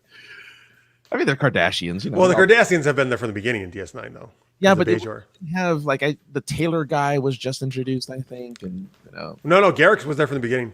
Was he always there? Okay. Yeah, Garrick's actually my all-time favorite Star Trek character. This proves that I need to watch it because I haven't seen it since it first came out, so I really need to. If you get a chance, again those later seasons. I mean, they're just once they hit their thing, they're awesome the whole way through. They just do a great job. And you can watch the baseball episode. You can know what the Niners are that I'm always talking about. Yeah, because I don't know the Niners. Yeah, which I just on the other day. I watched it again. It's so good. I'll watch it. I will watch it. Yeah. I also have to watch all of Voyager because I know people. And you can wait. Have you seen did you see the DS9 one with the Trials and Tribulations? I've seen clips of it. I mean, I've seen it enough to know I know the references. Okay. But then you can watch that episode as well. The thing on forehead and yeah. Scorpio says, you dropped a Kardashian on us. No one's more embarrassed than I am. Well, some people say that on purpose, though. That wasn't intentional. Scorpio, yes. Though there last year or 2 years ago, there was a What We Left Behind. Actually, I think 2019 was a documentary about DS9. You know what? I've been meaning to watch it, and I haven't yet. If you've seen it, let me know. Because I gotta watch that because I think it was a bunch of interviews. I'm sure. Oh yeah. Well, supposedly I heard though they also do some kind of almost they open with some kind of actual scene, an actual almost scripted thing of the extension of DS9. That'd be kind of cool. It's okay, it's they go to the holodeck and they're or holosuite and they're okay, I wonder what it'd be like back in the year 2019. Why so far back? Just wait a second. Oh, I think they do a thing though, set in their same time that they were in, but a little bit in the future. Oh, that's what I mean. Like But- they're in their time, but they go. Oh, I see. Yeah. Set up a program that goes all the way back to 2019. Let's see what these actors have to say about a show called. Oh, yeah, that's funny. Yeah. Tammy, yes, love the Trials and Tribulations. I think pretty much almost everybody loved that episode. Because even if you weren't a DS9 fan, you pretty much tuned into that if you liked Star Trek at the time. Mm-hmm. Oh yeah. Anytime you know what though? What's sad is no other Star Trek except for Next Generation got to pull from the original cast. Oh, you mean with Spock, of course. Actually, a bunch of them. Scotty, Bones. Bones was in the very first episode. Mm-hmm. You know what's really weird? Sulu never was in any of those other Star Treks, was he? Nope. And I feel like, again, I mean, he still seems like he's in great shape now, I feel. Yeah, I thought he would. I feel like he totally would have been up for that, doing that. Because he's done lots of stuff where he's guest starred.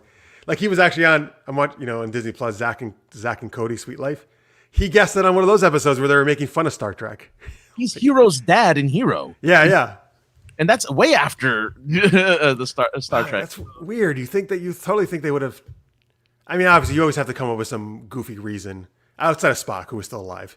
You got to come up with some reason why the characters. I don't know why Scotty was there. Oh no, Scotty was some kind of transporter, I think. Time accident. He got pulled forward in time. That's right. Yeah. And I think he actually winds up through the continuity just being stuck in the 24th century. I think so. Yeah. I don't think he ever goes back. Yeah. Which whatever. Which is fine. Yeah, that's right. Well. Shit! Victor, Sulu was in Voyager. All right, I'm looking this up. I didn't know that. Okay, I've seen a decent amount of Voyager, but I have not seen every episode. I did stop watching at one point. Okay, do you know? Oh yeah, when was he in Voyager? Oh my goodness, it's it looks like they go to the past or something because it's old uniforms based on the clip I'm looking at. Wait a minute, Voyager did an episode where they were in like classic Trek. Season 3 flashback. It says it's a season 3 flashback. Where Sulu is wearing the old he's wearing the old uniform. But like, are the Voyager cast, they go back in time?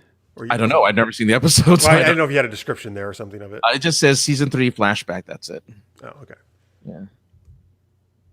Oh, Tammy says she thinks George Takei's relationship with the Star Trek people wasn't good at the time of TNG. So maybe that's why. Well, look, I mean, they got Bones and they got like half the team. No, I mean they worked in a bunch of people. You're right. That's weird. That why didn't Uhura ever make it into one either? Right. So it was Uhura and Chekhov then I guess didn't make it in, right? Oh, Chekhov must have been. Well, and Shatner. Shatner probably just didn't want to do it. Oh, Shatner never wants to do Star Trek. He's done. Although he did definitely get a better appreciation for it over the years. Because again, if you watch the Captain's documentary, which is a great documentary that he does. He even talks about like how he didn't get it at first, but then he came later on in life to kind of understand more and appreciation. Well, he did Generations, which was way after the last original Star Trek movie. And that was actually a pretty crappy death for Kirk too. Well, it was like a rock slide, right? Just like at least it wasn't to a Gorn. Okay. No, that would have been cool. I love the Gorn episode. That would have been an epic battle with the Gorn. No, I guess that's true. Not just like, a rock slide. Oh, boy. Iggy Pop makes an appearance in Deep Space Nine. Gabrielle Union makes an appearance in Deep Space Nine. She does? Does it say which episode? It's in 10 Things I Hate. Let's see. She was in Sons. It just says Deep Space Nine episode Sons and Daughters. She plays a Klingon. I like Gabrielle Union. I had no idea she was in that. There's been a lot of people actually that have been in Star Trek. Lori Petty is in, of course, Stephen Hawking. Kareem Abdul-Jabbar was in as a super tall Klingon in Next Gen. Kelsey Grammer is in Cause and Effect. I forgot about that. That's crazy. Oh shit! He's the captain of the Enterprise B or something, right? One of the older. Yeah, the one that's stuck in the loop, right? Oh, it's not an Enterprise, I guess. It's some other ship. But it's right, he was stuck in a time loop, right? The Bozeman. Yeah. Yeah. Famke Johnson, of course, was the in. Oh yes, dude, that's a great episode. Oh, Jason Alexander was in Voyager. Oh, that's weird. Okay. You know, one of the which Star Trek movie is it that Christian Slater's in? Is it 6? Oh, really? Christian Slater has this like really brief scene. He gets like a couple lines, and I think it's just because Christian Slater probably wanted to be in a Star Trek movie or something. I forget which one it is. Apparently, the King of Jordan, King Abdullah II, did an uncredited extra. It was an uncredited extra in Voyager episode Investigation. Are you looking up? What are you looking up? Like a site about all the guest stars on Star Trek? StarTrek.com 50 surprise Star Trek guest stars. Tom Morello. Oh, Jalou joined us again. He says, Star Trek stuff. Now that is the good stuff. You got it. And then Tammy says, I think Shatner didn't realize the depth of the Star Trek fandom until he started going to conventions. Yeah, that's probably true. Scorpio says, I love Star Trek, but just about everything about Shatner back for that movie was a travesty. I think Generations, I think he means. Oh, Generations, yeah. Wow. So yeah, there's a lot of good. Oh, the one with Kim Cattrall. Wait a minute. Okay, I still don't. That still might be 6. I'm not sure. John Rhys Davies is in an episode of. Okay. So hang on. Star Trek 6 is not, the Voyage Home is number 4. Listeners mate. 6 is the Undiscovered Country. But thank you. I think I was 6. Wait, who? John Rhys Davies? Yeah, he's in Voyager. Oh, I know. Of course, yeah. Sorry, he's Leonardo da Vinci. Oh, you're right. He's multiple. Janeway goes in the holodeck. There's multiple episodes he was in. He's her mentor, Da Vinci. That's so crazy. Oh my goodness. And I love John Rhys Davies. And I think he's a great choice for Da Vinci. But again, you know what? That was kind of like the. You do it the best. But what is it? Hey, Gloria. Oh, don't listen to him, Gloria. She's Yeah. With Dixon Hill, right? It's kind of like Picard and Dixon Hill. I felt her Da Vinci thing. Those things never really worked for me that well. I guess every captain needed like some type of holodeck, holosuite. Cisco had his baseball, right? Yeah, but that was only one episode. You know what? They didn't really do a holodeck thing on DS9, except they did a lot of really like cool one-off holodeck episodes. Like, oh my God, if you haven't seen our man Bashir either. Dude, okay, so when you go back to watch DS9, it's in season 5. Uh-huh. Bashir does they do a James Bond episode. Oh, nice. And Bashir in the holodeck plays Julian Bashir, like secret agent. Okay. And it's totally an homage to James Bond. And Garrick joins him in it. And it's brilliant. It's so good.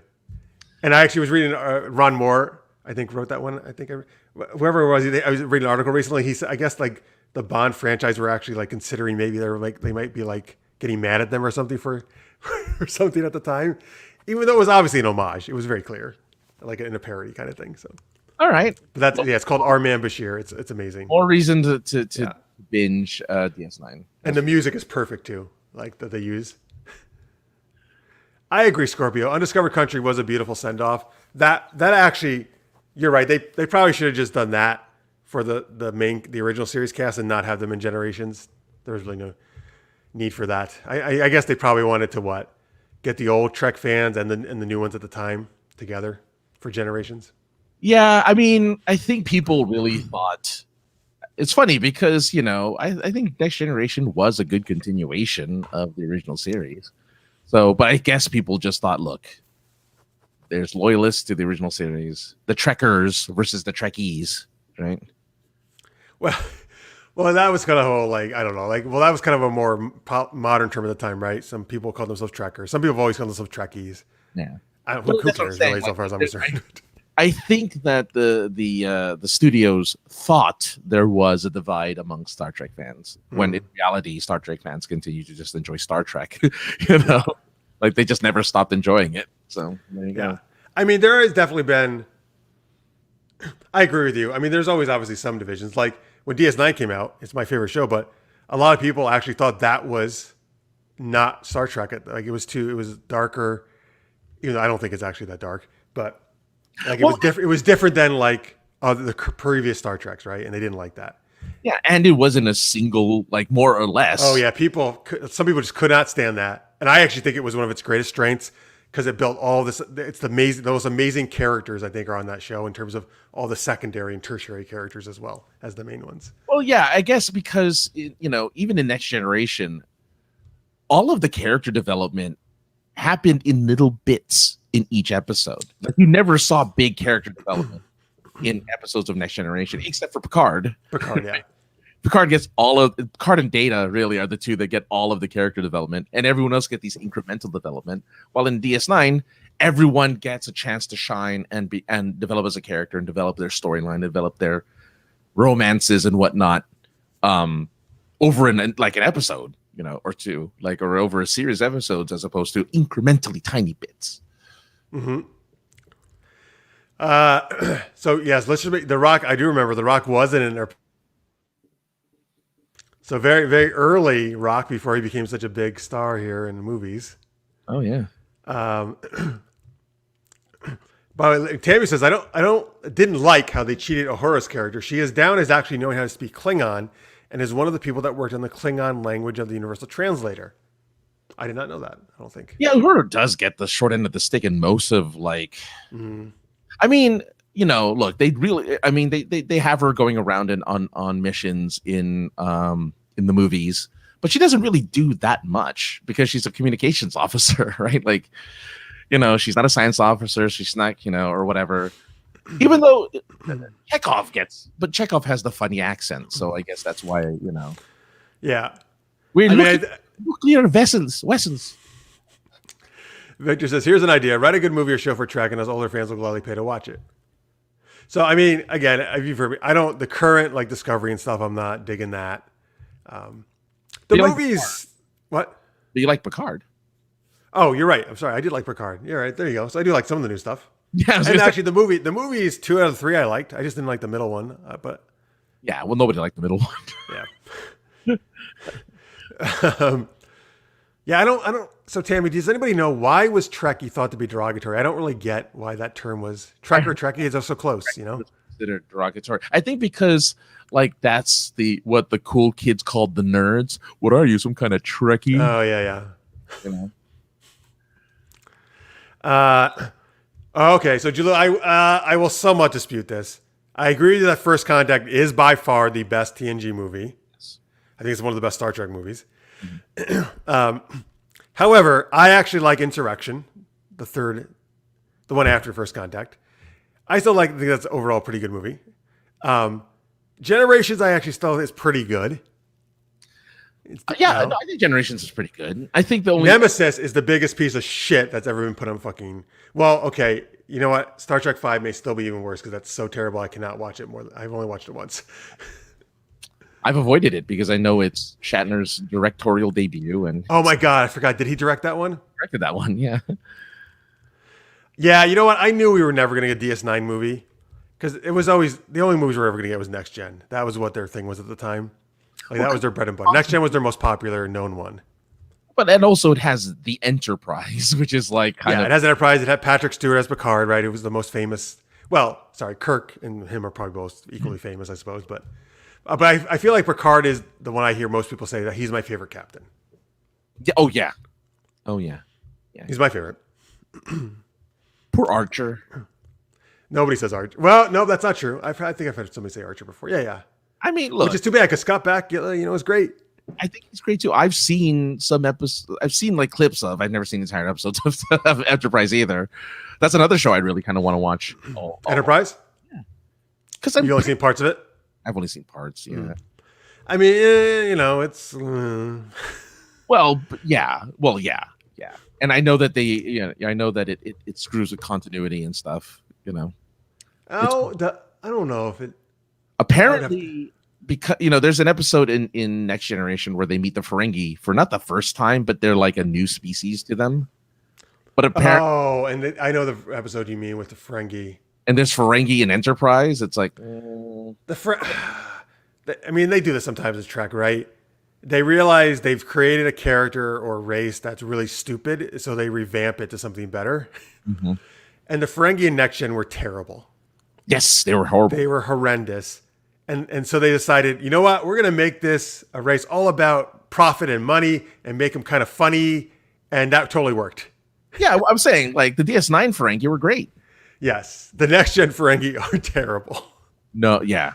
Though I will admit, there's an episode of Next Generation where they do meet some Ferengi, and then they have some type of device that pushes them so far into it's some type of warp drive or something, and they end up in an episode of Voyager because they went so far, like it shot them so far out into space. Wait, do you mean it's like, is it the one where Data and Geordi are in one shuttlecraft and the Ferengi have their own shuttlecraft, and they're like, the wormhole's unstable, we got to go back. And they go back, and the other ones are left there, and they're stuck. They're stuck, but do they actually use those two characters in Voyager? In Voyager, because they got sent to the Delta Quadrant. Apparently, yeah. That's actually really brilliant. I thought that was a really good idea too. I'm like, oh yeah, perfect. That's so cool that they did that. Continuity, love it. Yeah, that's cool. Tammy says the search for Spock gets some of Uhura's best moments. And Victor says she's fourth in the chain of command for the Enterprise, I believe. She is. She commands the ship. She commands the ship for like either a movie or I don't remember which movie, but she does command the ship for a while. Yes, I totally agree with you and Francis Jalou. That's why I love DS9 the most. I always love shows. For me, I mean, the story's important, right? But characters are actually what more pulls me into a show I love. I want to love the characters and their relationships. That's actually more important than the story.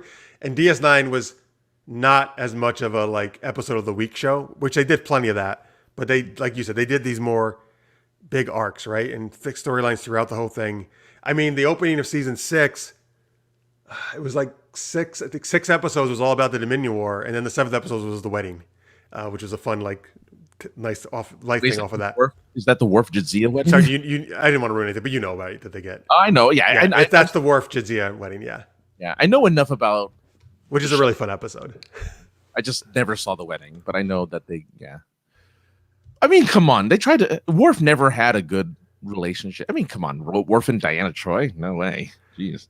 I like that they did that in because it was the last season. It wasn't last season. And I like that they had those two get together. Although, of course, when he goes to DS9, there's no explanation about why he's not with Deanna anymore. They're not together. I mean, she's flying around the galaxy. Yeah, okay, but Well, yeah, but lots of relationships are like that in Star Trek, probably, right? That like you go off, like for example, Janeway, she had a husband back home, and she was going off for her missions. Oh, that's true. Yeah. Let's see here. I'm just looking through the chat here. Let's see what else we got. Scorpio says First Contact was pretty solid. Beginnings of them trying to turn into an action series. Interesting. Well, which is what they've done with the current ones. Yeah.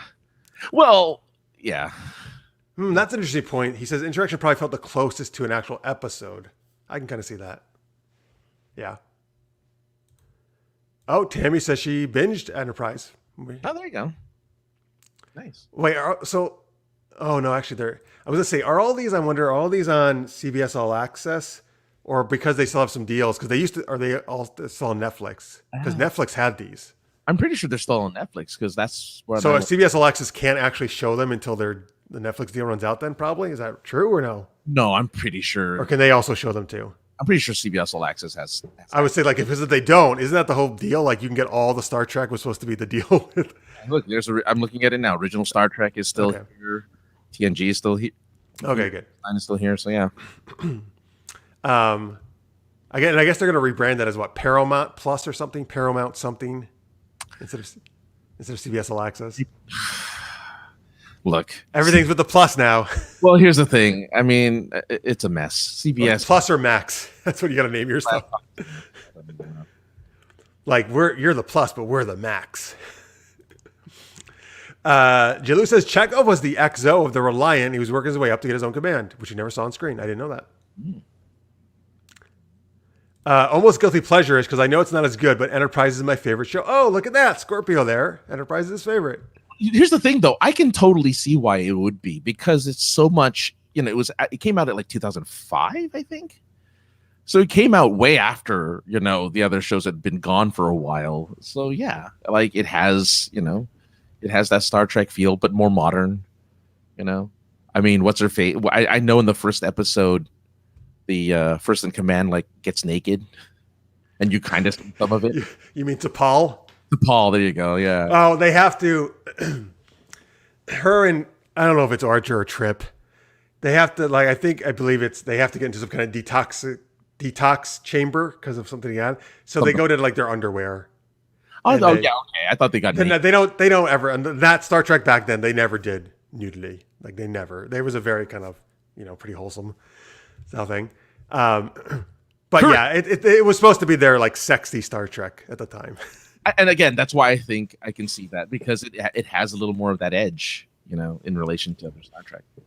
I get it. So Tammy, I believe I know what you mean. Worf and his first wife were my favorite couple. So the half Klingon mother of Alexander, mm-hmm. and I'm since I saw the comment, I'm racking my brain for. I know her name's on the tip of my tongue, and I cannot. Somebody please tell me her name. She's great though, dude. Like I love that actress, how she played that character. She was awesome, and I wish she didn't die so soon. I was gonna say, didn't she die in the same episode? No, she was in 2 episodes at least. The second when she comes back. Because the first time she doesn't have a kid. When she comes back, she has Alexander, and we're like, oh shit, I've got a kid. You must do your homework. Is that your Worf? I am not a merry man. There you go. That's it. That's the line you got to do. Let's see. Oh, here's your lose order. Best to worst. The movies, I guess. 4, 2, First Contact. That's actually those first 3 are great. Great choices. 6, I love it.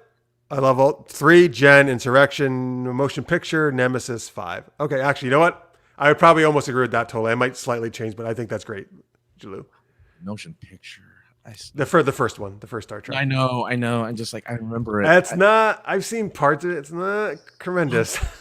So slow. It's a lot. It is really slow. Super slow. Oh my goodness! Like the first, I think 5 minutes or 10 minutes of the movie is just the Enterprise being like leaving the dock, like just leaving the dock. Oh my God, you're right. They spent forever Shatner like telling them to take the Enterprise out of the. Yeah, and they're going at like 1 mile per hour as they exit the right. 1/16 impulse, please. Yes. Yeah. Actually, it's what do they call it?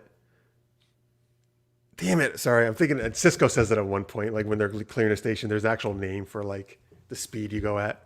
I can't think of anything. God damn it, drive me nuts. Anyway, the showmate says. DS9 handled issues like segregation of the 60s and even hinted at the Roswell crash. You're totally right. Yeah, they definitely did a segregation episode. They did the Roswell is a fun one because it's Quark, Nog, and Rom getting sent back in the past to when Roswell happened. And so like they were the aliens that it's so much fun. Star Trek really loved their time travel episodes. Oh, they do, man. And I love time travel, so I was down with all of them pretty much. Except Voyager did it like I think way too much with the future guys coming back. Let's see here. Okay, I'm just looking through here. Yeah, T'Pol and Trip stripped down to decontaminate. Yep. Okay, that's an Enterprise. Yeah, quote unquote. They definitely tried to, which I think the actress made. I think the actress wanted them to do more with their character, Jolene Blaylock. But they definitely tried to like use T'Pol as a sex symbol. Which I get. I mean, how many women? But she's all. I mean, she's all supposed to be this. Obviously, Vulcan, who's more serious and very smart, of course. And it's 2001, and I think you'd be all. So they had 4. Yeah, so 4 seasons. Yeah. So Enterprise, yes. Yeah. Yeah, that did not last as long as the other ones. Yeah. I think this is the actress thank you, Thisters mate. I appreciate it. Do you remember the character name as well? That's what I'm really trying to rack my brain of. K-Tar? K something. It's K something. K-Pax. That's not what it is. That's a movie. Oh, is it? Oh, the sanitizing. Wow, people remember this scene very well that you brought up. Well, because it was the first time you really. I mean, you never really saw that in Trek, right? Like you really didn't see the women. I mean, women were fully clothed usually most of the time. Except for the time when, oh God, what's Troy's mom's name? Oh, Laxana. Yeah, Laxana would take like they did a mud bath. With Well, Alex- also the Ferengi make her and Deanna get naked. Oh, that's right. They do get naked, right? Because that's how you get married. Is the women mustn't be naked because they are so below us. Yeah. Yeah. Jadzia Dax, when her and Worf go to Ryza, she's in a one piece, so it's not like super scandalous by any means. But in Ryza, those episodes in TNG, there's some women walking around with like thongs on. And That's a very good point, actually, because in any Ryza episode, they're like barely wearing anything, and it's so. Which I enjoy those episodes. And I was just like, there's so many. Actually, there's a lot of episodes in Star Trek where the women don't wear. Not that I don't know why I would notice this, but they don't wear bras. Oh, well, yeah, that's probably I don't know. I mean, look, as George Lucas said, in space. You don't That's right. That's what about Princess Leia, right? Why she would wear a bra. Oh, we also actually in the very first season of TNG. Do you remember the episode where they go to the planet and Wesley crashes through something and he's going to be put on? Yeah. But that whole race, men and women, wear very little clothing. Oh, that's true. Oh, well, did they? Yeah, I mean they had clothing on, but it was a lot of skin revealing. Oh, I don't remember that actually. Like the men only had these like little shorts on, more or less. I just remember how funny it was that they were going to kill him because he fell into. While he's playing football. Yeah. But the race was all about like, we're running everywhere, we're in great shape, our bodies are perfection, and we're really friendly unless you break our rules. Kalar, thank you, Tammy, thank you. That's worst mate, Kalar. Oh, the actress Susie, I've just what's her last name? Oh, here, Plaxton is the only actress to play 4 aliens in Star Trek. So I knew 2. I knew she also played a Vulcan woman in TNG when the guy takes over Data's body, his mind puts into Data's body. Mm-hmm. What are the other ones, Tammy? Do you know, or are you looking it up? I'm looking it up. She plays Tara in Star Trek Enterprise. Plays how do you say her name? Kalar. Kalar in Next Generation, and then plays. I hope to get female Q in Voyager when Q was trying to hook up with. And I hated that plot line. Yeah, and the female Q says, "We've been married for 1 billion years." Wait, she's married to Q? I think so. Yeah. Is she a human or an alien? She appears human. I mean, Qs are not anything really, but they're just like they're kind of not. They don't even have bodies, right? What they appear, yeah. Yes, Tammy says the George Lucas in space. There's no underwear rule. Yep. Oh, look at this. Yeah, Lister's mate. Look at this. He know them all. Yeah, there you go. Very nice. Well, damn it. What's his name? Jeffrey something. But he played, oh my God, he played so many roles in Star Trek too. He played Brunt, the Ferengi guy who IRS agent type guy. You haven't seen him yet. No. Have you seen Wayun from the Dominion? The name Wayun. Wayun is his most famous role in Star Trek. That was one of the Vorta, which the people who were the changelings. They did all the kind of handle all the business for that, where they ran things for them. They were above the Jem'Hadar. I do actually know who you're talking about. Yeah. So that guy, he played Wayun. He played a Ferengi. He played an Andorian in Enterprise. Yes. Yeah. The main Andorian is him. Yeah. Because he's in the 4400. If you ever watch that show, and he has a very distinct face. You see him, you know who he. I didn't know his name. In Brunt, you actually can't. You wouldn't know it's him unless you saw the name, because the Ferengi, he really looks different as a Ferengi. Oh. Victor says, I think George Lucas makes good rules. All right, about no underwear.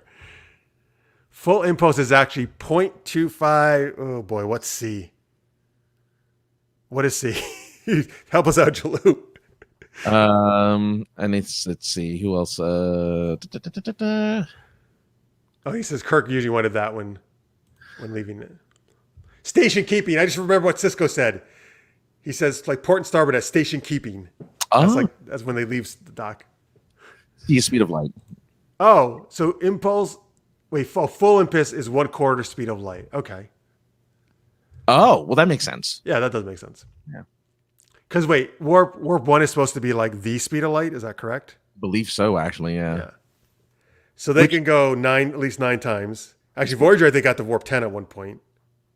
maybe. I want to say Or there was was it an 9 episode point that something. was like Warp 13. And like Oh, they went, shit. Come yeah. on. No, I'm not. It's like it was, of course, like a Q thing or like a Yeah. What is this stuff? What is the Spaceballs? Ludicrous speed? ludicrous speed. They gone to plaid. Uh, warp is a logarithmic scale. Oh, so okay. Oh, so wait, you're saying it actually like levels out flat because log graphs go that way, unlike exponential graphs which go up.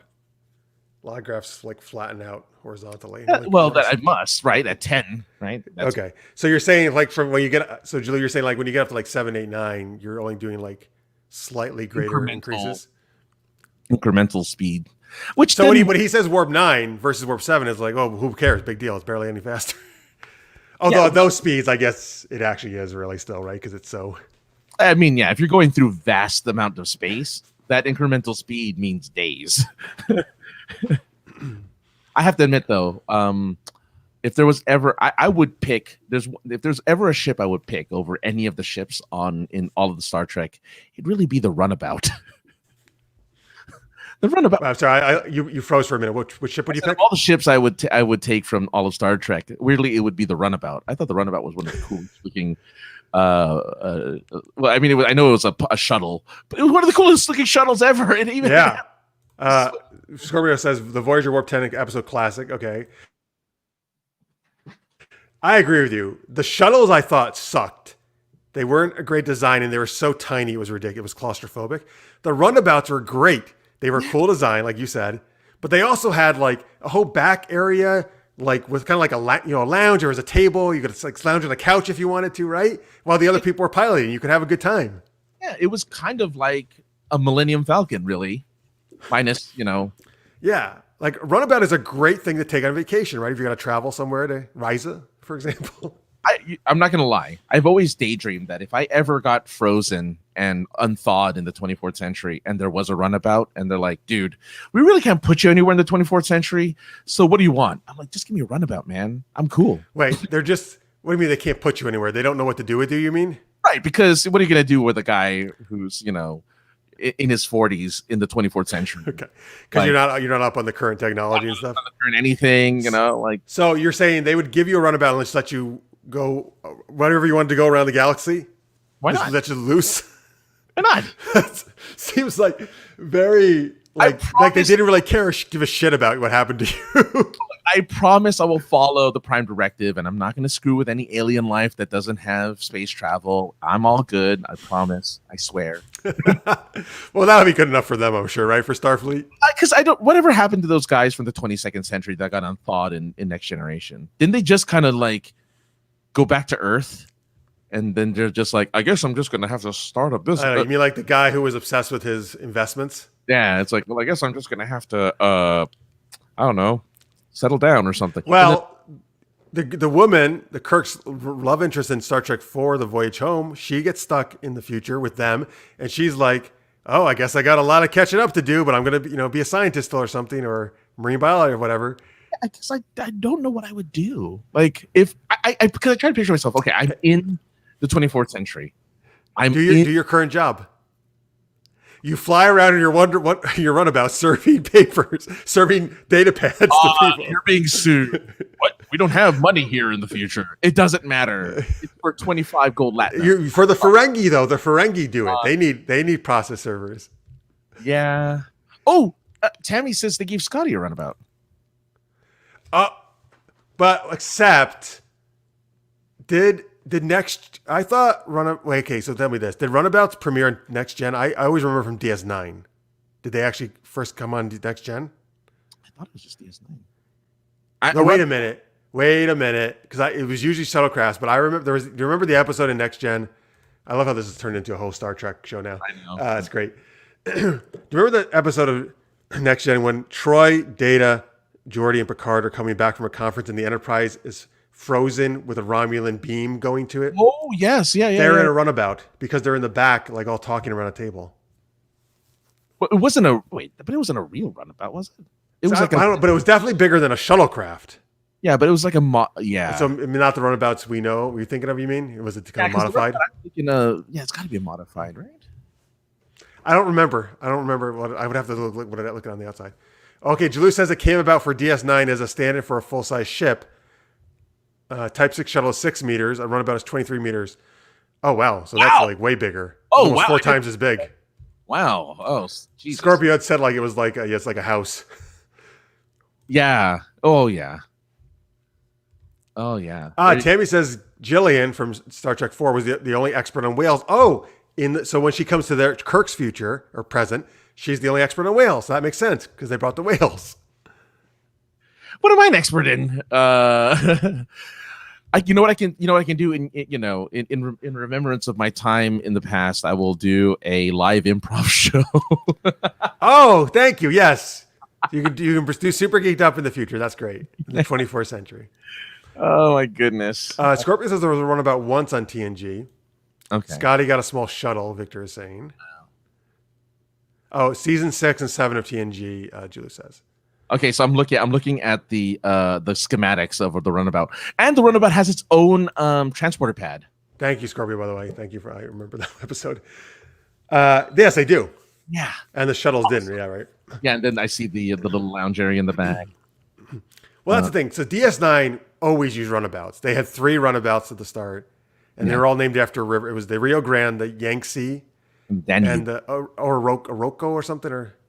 Oh, was it? Or on Orinoco, and help me out, Jalou or somebody or somebody else who you guys always know. Oh, is it? Oh God, it's the sail away, sail away, sail away. It's the Enya song. Yeah, because the song is called Orinoco Flow, I think it's called, or something like that. It's it's called Sail Away. It isn't. It's actually called. Wait, what? Is Sail Away the parenthetical at least? I don't know. Let me see. Sail Away. That is true. They did like runabouts lost or blown up, and they had to get. So the name of the song is called Orinoco Flow. Oh shit! I thought it was called Sail Away. It's called Enya's Orinoco Flow. So is it Orinoco? If it's not that, it's something like that. So it's probably that. If it's a river, yes, I think it's that one then. Orinoco Flow. Yeah. Okay. Orinoco Flow by Enya. Yeah. Orinoco. That sounds totally right. Yeah. I think, and she also says you can do the history of pop culture according to Francis in the future.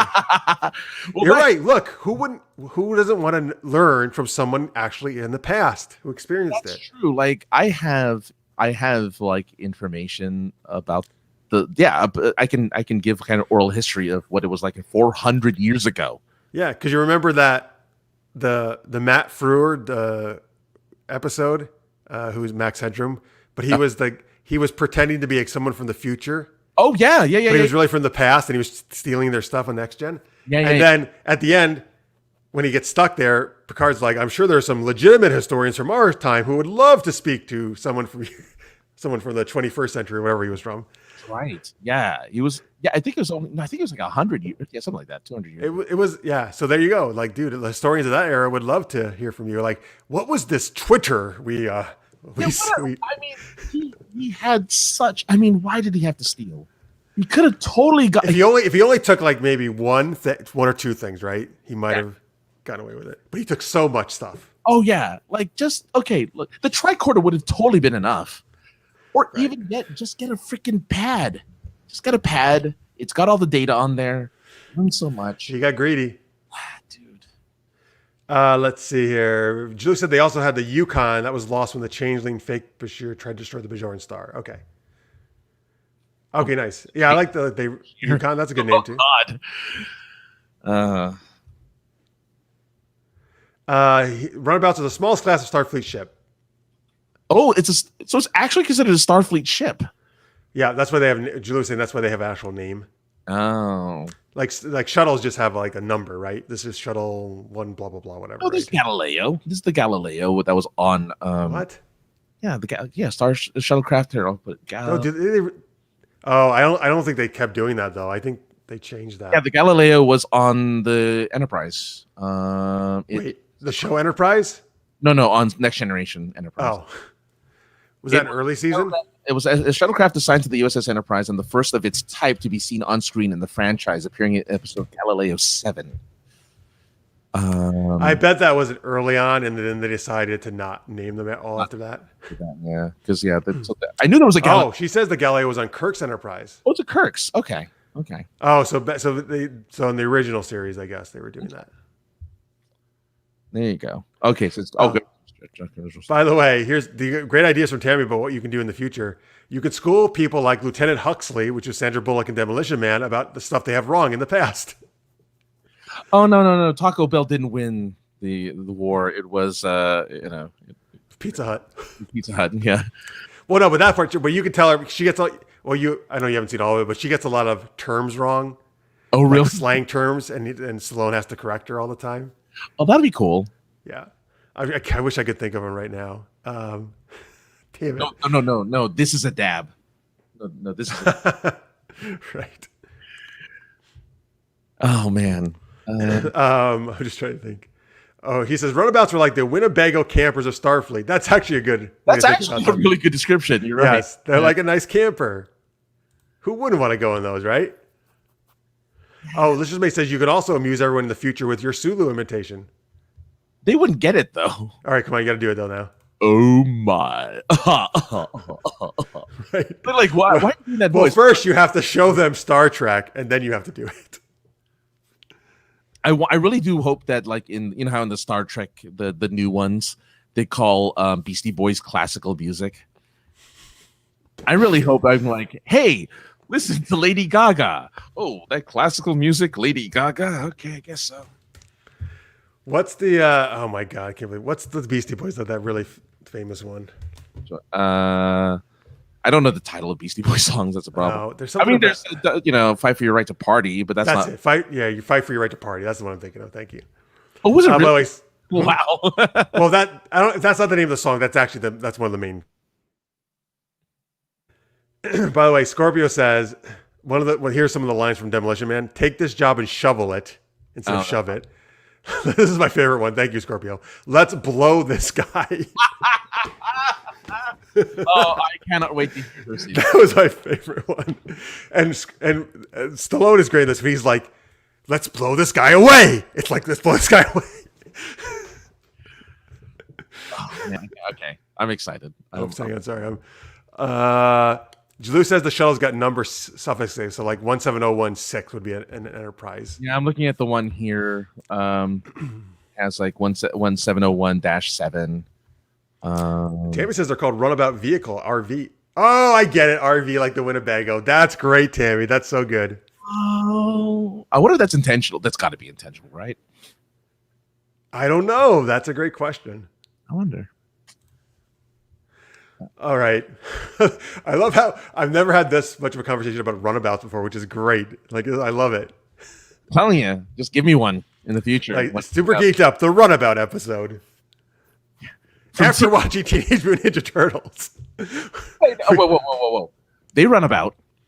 They do. Quite a bit. That's what you can do in the future as well. You can teach them the Go Ninja dance. I love this part. It's so. Oh man, you're right. We have to please make a note because I'm going to forget. I gotta take that part for the 300th episode. Oh, yeah. Beastie Boys, Intergalactic, No Sleep Till Brooklyn, Sabotage, and Brass Monkey. Thank you, Tammy.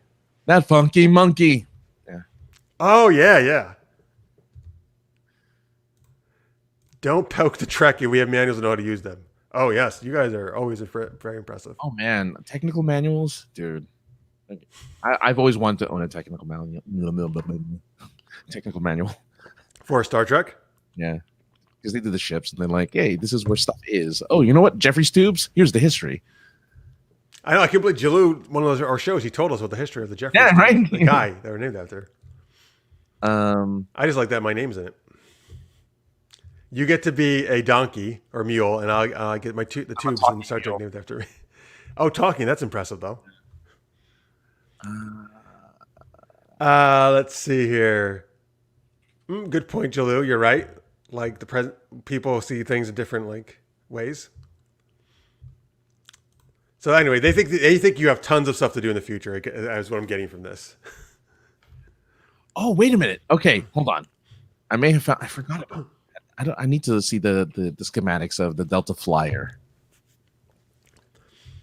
Oh, I wasn't a super huge fan of that too, but that was a nice ship, right? It's like what was the captain's yacht, right? I think it was, and it doesn't look. It's not Oh definitely. no, not. wait. Well, no, hang on. It was kind of like that, but didn't Picard have a captain's yacht at one point? Hit. Was it the Enterprise E? He escapes in it. It's the E, right? Yeah, I think it's the E.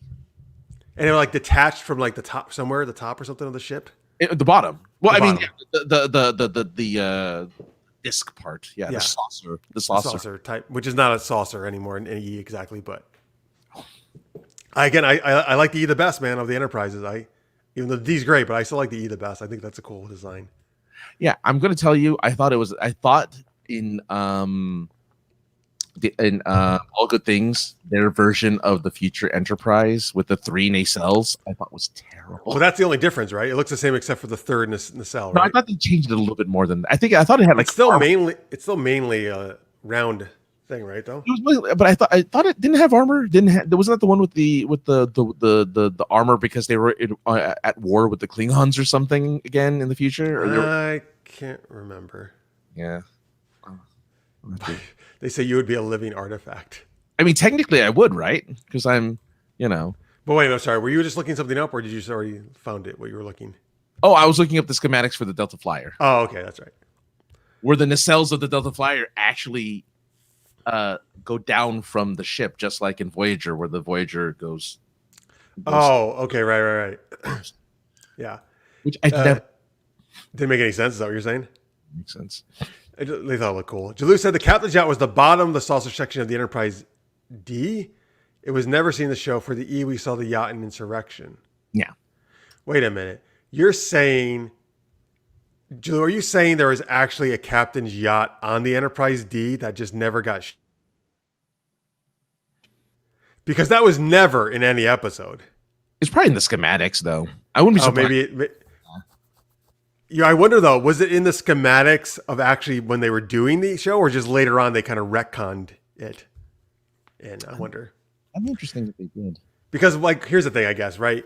If there's a captain's yacht that no writer ever decided I'm going to use the captain's yacht in this episode.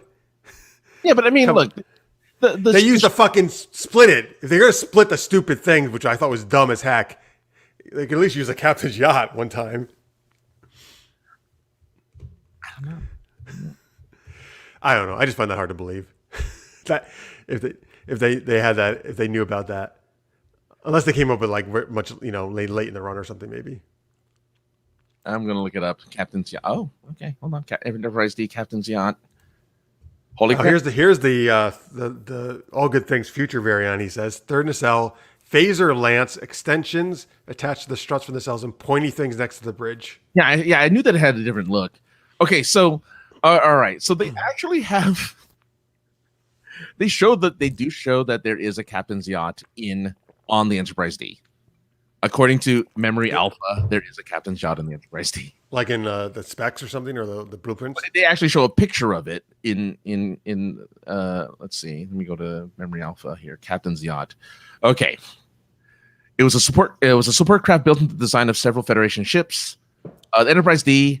The name of the captain's yacht was the Calypso. So even the yacht had a name. It was called the Calypso. It was destroyed along with the Enterprise D in 2371.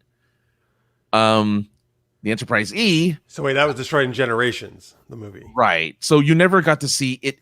You never got to see the captain's yacht separate from the ship ever. But apparently it. Okay. Well, I guess maybe they're just like, well, who cares about the yacht? What's so great about that or something for the story? While the yacht Cousteau on the Enterprise E, they use it to travel to the surface of the Baku planet. Cousteau is a good name for a yacht. Cousteau's a very good name for a yacht. Jalou says, yeah, it was in the schematics. They never showed on screen. He says, also, entire floors were not shown, like how Deck 9 had pools for Dolphin crew members. I didn't know that either. Yeah, That's really cool, though. Well, I know that the schematics show the bathroom in the rooms. Each person's quarters? Yeah, in the quarters. They show the bathroom in the schematics. So they have bathroom. Well, I feel like we might have seen a sink right before, but we never saw the actual like. Oh yeah, you always because the sink it's like a flat surface and it slides out in. Yeah, there's the sink, but you never saw the actual like where they actually do their business. No. Do we? Would you ever? Wait, actually, they have sonic showers, right? In Star Trek, I believe. I don't know. I'm trying to think if we ever. I think if Enterprise, maybe we saw them. If we did, that's funny because Enterprise definitely was trying to do more of the. Oh, by the way, we were said with T'Pol. There's also an episode where she's tied like back to back to Archer. Oh no. Uh-huh. And they somehow they get up and they're trying to get out, right, of their bonds, and somehow they get face to face, and they fall over, and he winds up, of course, his face is right in her boobs. Of course. She just like, this is totally like no reaction look on her face, like. Well, of course, she's a Vulcan. All right, so yes, in 2151, Sonic showers. Okay, good. I was right. Yeah, Archer was showering in his quarters. So I guess they don't show showers past Enterprise. By 2020, oh, here you go. By 2270, Starfleet vessels had begun to replace traditional water-based showers with sonic showers. This was the case right up until at least the late 24th century. So we didn't get any Starship Trooper shower scenes. Yeah. Well, I guess, look, it says in 2370, Ensign Melora Paslar explains to Dr. Julian Bashir that experiencing low gravity was like slipping into a hot tub at the end of the day, to which Bashir joked, "I'm a shower man myself." That's the woman who needed special gravity in her quarters to be able to walk and stuff. Oh, really? Or do you think she couldn't, like, a normal gravity? I think she was basically like crippled or just. Okay. So sonic showers, then. There you go. Until the late 24th century, and then they don't tell you how they shower after the late 24th century. Nobody needs a shower anymore. Yeah. The clothes just clean you as you wear them. Well, a sonic shower is what? So that's sound waves? Is that what you think they mean by that? I don't know. It just cleans you somehow? All right. Sonic shower, pulse vibrations to remove dirt and grime, contaminants, and possibly dead skin from a humanoid body. So vibrate. All right. How does it like actually get your hair though? Like to be like, nice looking and. So it says sonic showers were described as relaxing. High-pitched sonic showers serve as a similar effect as to what a cold shower serves. Oh, sorry. Yes. Good night, Victor. Thank you for staying up so late with us. Have a good day at work. B'Elanna actually takes a sonic shower in Voyager. All right. So there you go. That's when they start getting sexy. Hey, Tammy says one of the original movies she thinks has a barracks room where both women and men, so they would likely have unisex bathroom showers. Yeah, I have a feeling that they're like whatever about that kind of stuff. Well, see, I actually like Star Trek Troopers, for example, or the co-ed, like the future stuff. We have like the co-ed things, which I've experienced a couple times. When I was traveling around England and Scotland, a bunch of the hostels had actually some co-ed bathrooms. Some of them had. And I don't know if I ever told you this, 2019 Dragon Con in the Marriott, because again, there's like six hotels. In the Marriott, which is one of the main ones, they made all the bathrooms co-ed. Oh. They basically made it kind of like a non-gender bathroom, basically. Oh. Which some people were like, I don't know, they thought it was like, what, this is weird. I don't know if I want to go in. Because they were so used to having like separate ones, right? I thought it was great. I was like, I thought, why not? Well, because normally all the gender neutral bathrooms I ever saw. Gender neutral, thank you. Gender neutral bathrooms. All the gender neutral bathrooms I've ever been in were single stall. That's the thing. But these were, what they did is these actually, one of them, they were men and women's rooms, but they just put signs over it. So they made all of them just like gender neutral. This is just for Dragon Con. They made them back to normal for the hotel afterwards. I understand why it'd be a little awkward for some people. Well, yeah, I mean, obviously, I know it's right. You're so used to the way it is, especially if you go into one with a urinal, and you're a female. Well, so I actually, it's funny. I kept going into the men's side just because I'm so used to over the years of Dragon Con just going into those runs anyway. But there were some women in there sometimes. Because you're right, one of them definitely had urinals, and the other ones definitely do not have urinals. Well, yeah. So yeah. But anyway, it was interesting though. It was interesting. I think that was cool though that they tried to do that because that was obviously a Dragon Con request because the hotel does not normally do that. Right. No, of course. Yeah. Let's now. By the way, that was just there was other places you could go if you did want to have your own Sure. bathroom. I'd imagine. I mean, again, people were probably staying there anyway, so they probably go to their own bathroom in their own room. That's true. And have their sonic shower. And have their sonic shower. Yeah. All right. Well, so folks, we thought a lot about runabouts, a lot about showering in the future. My God. Yeah. Going to the bathroom. The funny thing is, after show was longer than the movie. So I guess we did do an after hours, folks. We just, we did it in the main show. We did kind of an after hours, yeah. Oh, this is interesting. Tammy says, as a military person, the female section said urinals because the barracks were originally all male. That makes sense. Yeah. All right. All right, cool. Guys, thank you so much for staying up late with us. Hopefully you enjoyed the Turtles, Secret of the Ooze movie. And you'll be thinking of Go Ninja Go all night long and practicing your dance moves. Yeah. At FrefCon, that's what we can do. We can do that dance with everyone. There's like so many dances. I know. I don't even know. I don't remember what the other ones are. What are the other dances? Well, the ones that we you have Jean-Claude Van Damme. Oh yes. We have I gotta practice on that one's tough. Yeah, we have. There's more than that. We have what? Well, what all the other? There's so many face ones that Dirty were Dancing. Dirty Dancing. Spice Girls. Yeah. Guardians of the Galaxy, Footloose. Right. So much. But this one is, this one is actually one I think everybody can do. The Go Ninja it has very specific set moves. No, that's a very good point. No, that's a very good. Even I can do. And then that's saying a lot, I guess.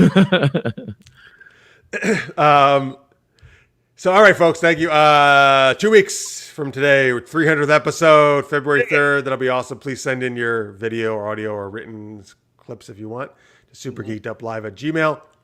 Next week, I'll probably do another watch party, and who knows what that will dissolve into. Other kind of chats. Sorry, I'm just looking at the chat here. So thank you guys so much for watching. Really appreciate you. We hope you had fun. And we will see you next Wednesday at 11 p.m. Eastern, 8 p.m. Pacific. Until then, stay geeky, everybody. We'll see you soon. Bye.